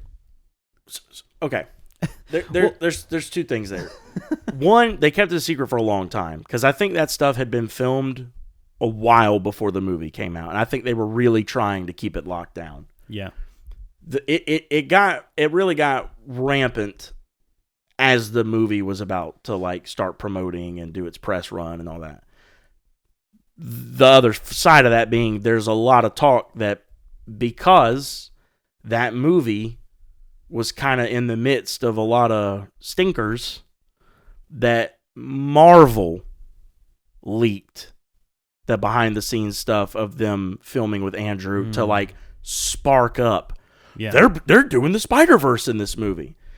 And they released just enough where it would be like, we see him, but not enough to where it's like, for sure, this is from this new movie. Like, because when it first came out, that footage, it was from them talking on the scaffolding. But all you see is scaffolding and blue screen. You don't see like the Statue of Liberty, and you don't see anyone else. The first clip that really got everyone talking was him sitting on the scaffolding, and it's the scene where he's telling Toby, so you've got web blood or whatever he said. So you make webs in your body. In your body, that's what he said. And people thought he was saying web blood because they were reading it. You couldn't hear anything. Oh. You could just see his mouth moving. So everyone was, web blood, oh my God, he's talking to Toby. And that's what got the Toby thing in it. Like, they released just enough, and people did just enough like digging into it to where it's like, this could either be a really old like clip that leaked out from like, and there were like accounts coming out saying, nah, this is from Amazing Spider-Man. It's just footage that was never used. And then there were people saying, no, this is new, and he's talking to Toby. Look at his mouth. He said. So anyway, I don't even know if that secret being leaked was like not intentional, because I kind of think it was. You know how Deadpool got made, right? Deadpool and Wolverine? No. Deadpool, the original Deadpool. No. So I don't know if you remember we were talking about Wolverine Origins earlier. Mm-hmm. Technically, Deadpool's first appearance on screen was in that movie. Ryan Reynolds played Wade Wilson in that film. Oh, really? However, they ruined him. Oh, boy. In the beginning of the movie, he's just a regular merc, and he's running with the group that like Wolverine and his brother Sabretooth and all of them are running with. And he's got his katanas, and he's like running his mouth a lot, just like how Deadpool would. But it's before like the cancer and all that, so he looked just like Ryan Reynolds, like normal. They did do this weird thing where like they burst into a room, and this dude is like shooting an automatic gun at him, and he's like spinning his katanas at like super speed and like cutting bullets and deflecting them. I don't even remember that. Which everyone was like, Deadpool can't do that. What are you doing? Like, what is this? He would just let them hit him because he can heal. But they actually made fun of it in Deadpool 2. There's a scene where Cable's like shooting at him, and he's like blocking them with his swords, and then he like cuts one in half, but then he still gets hit. Like, or no, that he's spinning his swords to block the bullets, and it shows it from behind, and bullets are just going, like, it's not doing anything. That's what it was. So anyway, they make fun of that little gag in Deadpool 2, but the point of this is how Deadpool was made, because at the end of that movie, at the end of Wolverine Origins, whatever, he comes back out. He goes missing for a lot of the movie. He's like one of the only team members they can't find when they're like going through the rest of the movie after the time jump. And come to find out, he's been like experimented on, and he's like, they've been taking genes from different mutants and like injecting them into him. Did they take any genes from Jean? No, she wasn't in this one. Or wait, was she? I think maybe she was actually, but like briefly. I don't know. Which genes did they take from Jean? Was it her genes or like the genes? It was Jean's jeans. It was the jeans she was wearing, or was it jeans inside a jean?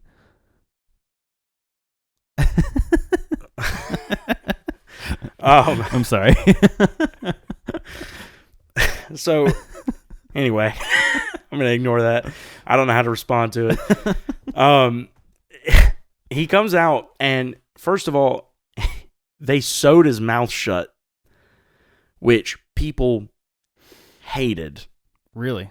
Because he can't talk. Like that's Deadpool's whole thing is he's like annoying. Like Yeah. he cracks jokes and he breaks the fourth wall. I don't remember any of this. Oh yeah, I'm starting to wonder if I even saw the movie. You might not have. Was it the one where he had like bones at 1st? Mm-hmm. I thought I saw that. But he also Lynn has Collins is his wife or something. That I don't know. Maybe he also has bone claws in Days of Future Past. I'm definitely not thinking of that one. Okay. Well, then yeah. It's the one where he has bone claw, then they inject the adamantium into him. He busts out of the like... It like alludes back to the first X-Men when he was having flashbacks. Kind of, yeah. Yeah. I think I saw that. Then I don't you've seen remember it. anything about Ryan Reynolds in that movie. Yeah, he's in it, and he comes back out at the end. He's completely bald. They like shaved his head. He's wearing no shirt, and he's got like these like black lines going all over his body. It's weird. They sewed his mouth shut so he can't talk, and instead of having his katanas, they grow out of his arms like Wolverine claws.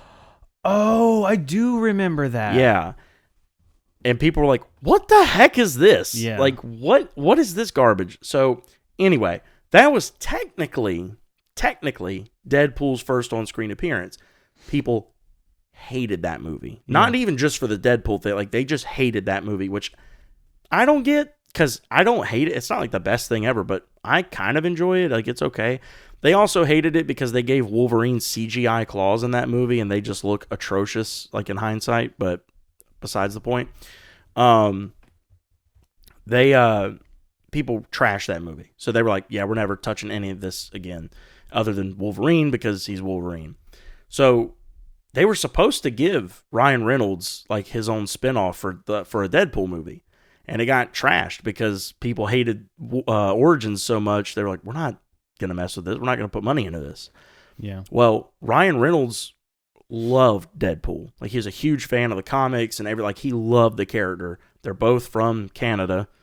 So, like, he just always felt like destined to play him. Plus, he, like, runs his mouth a lot, and that's, like, Ryan Reynolds' whole thing.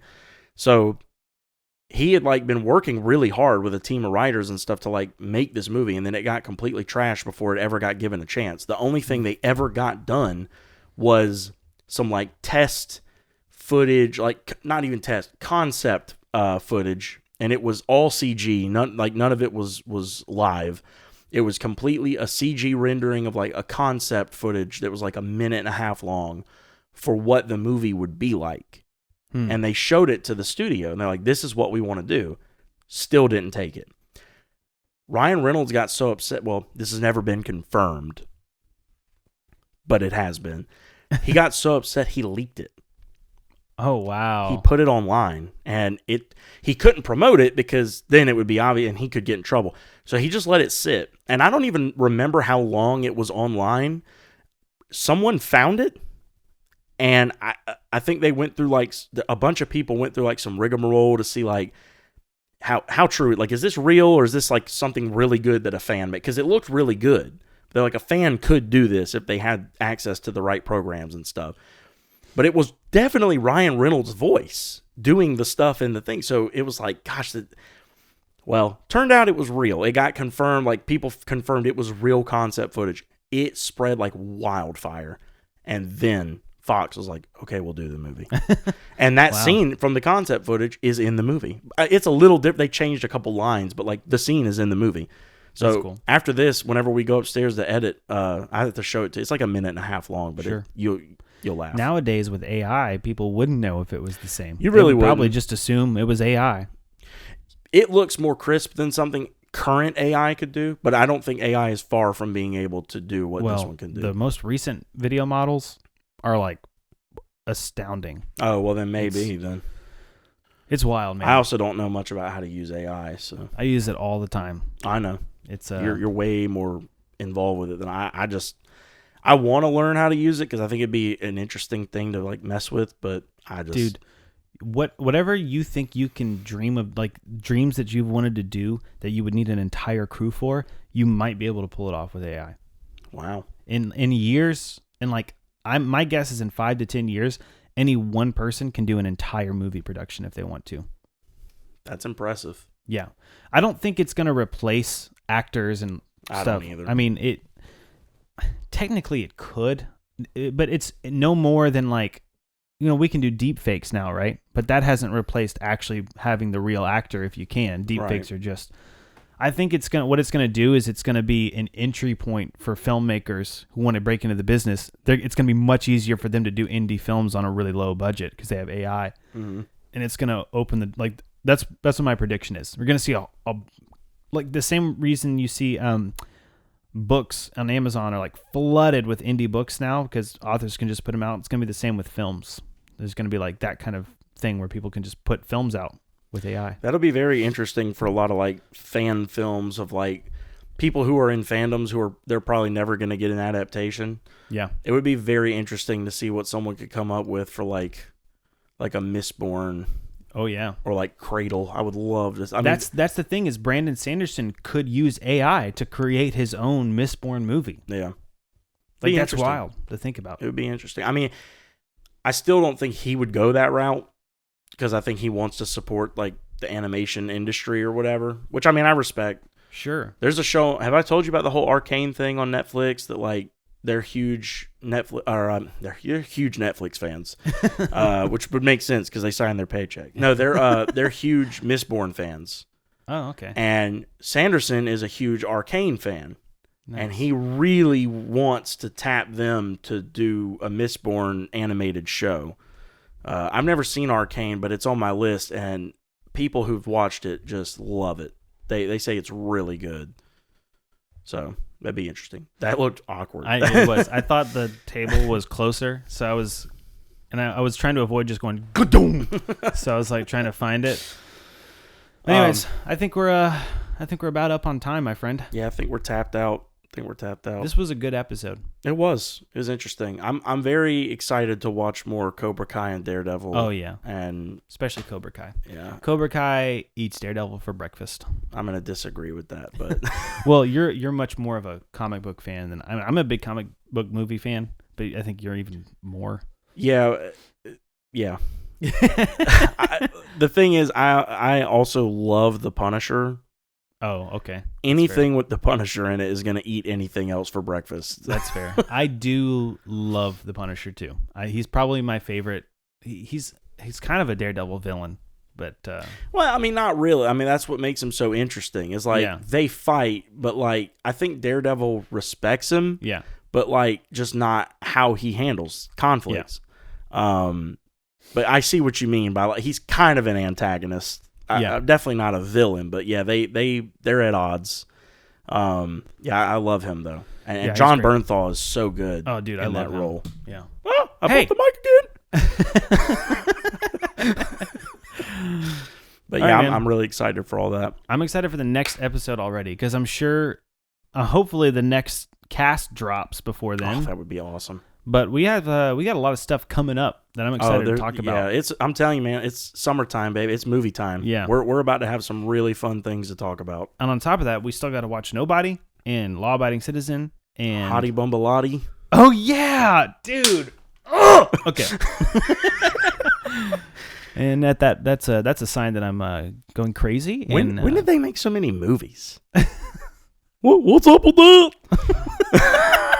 Was that supposed to be Seinfeld? Yeah. Okay.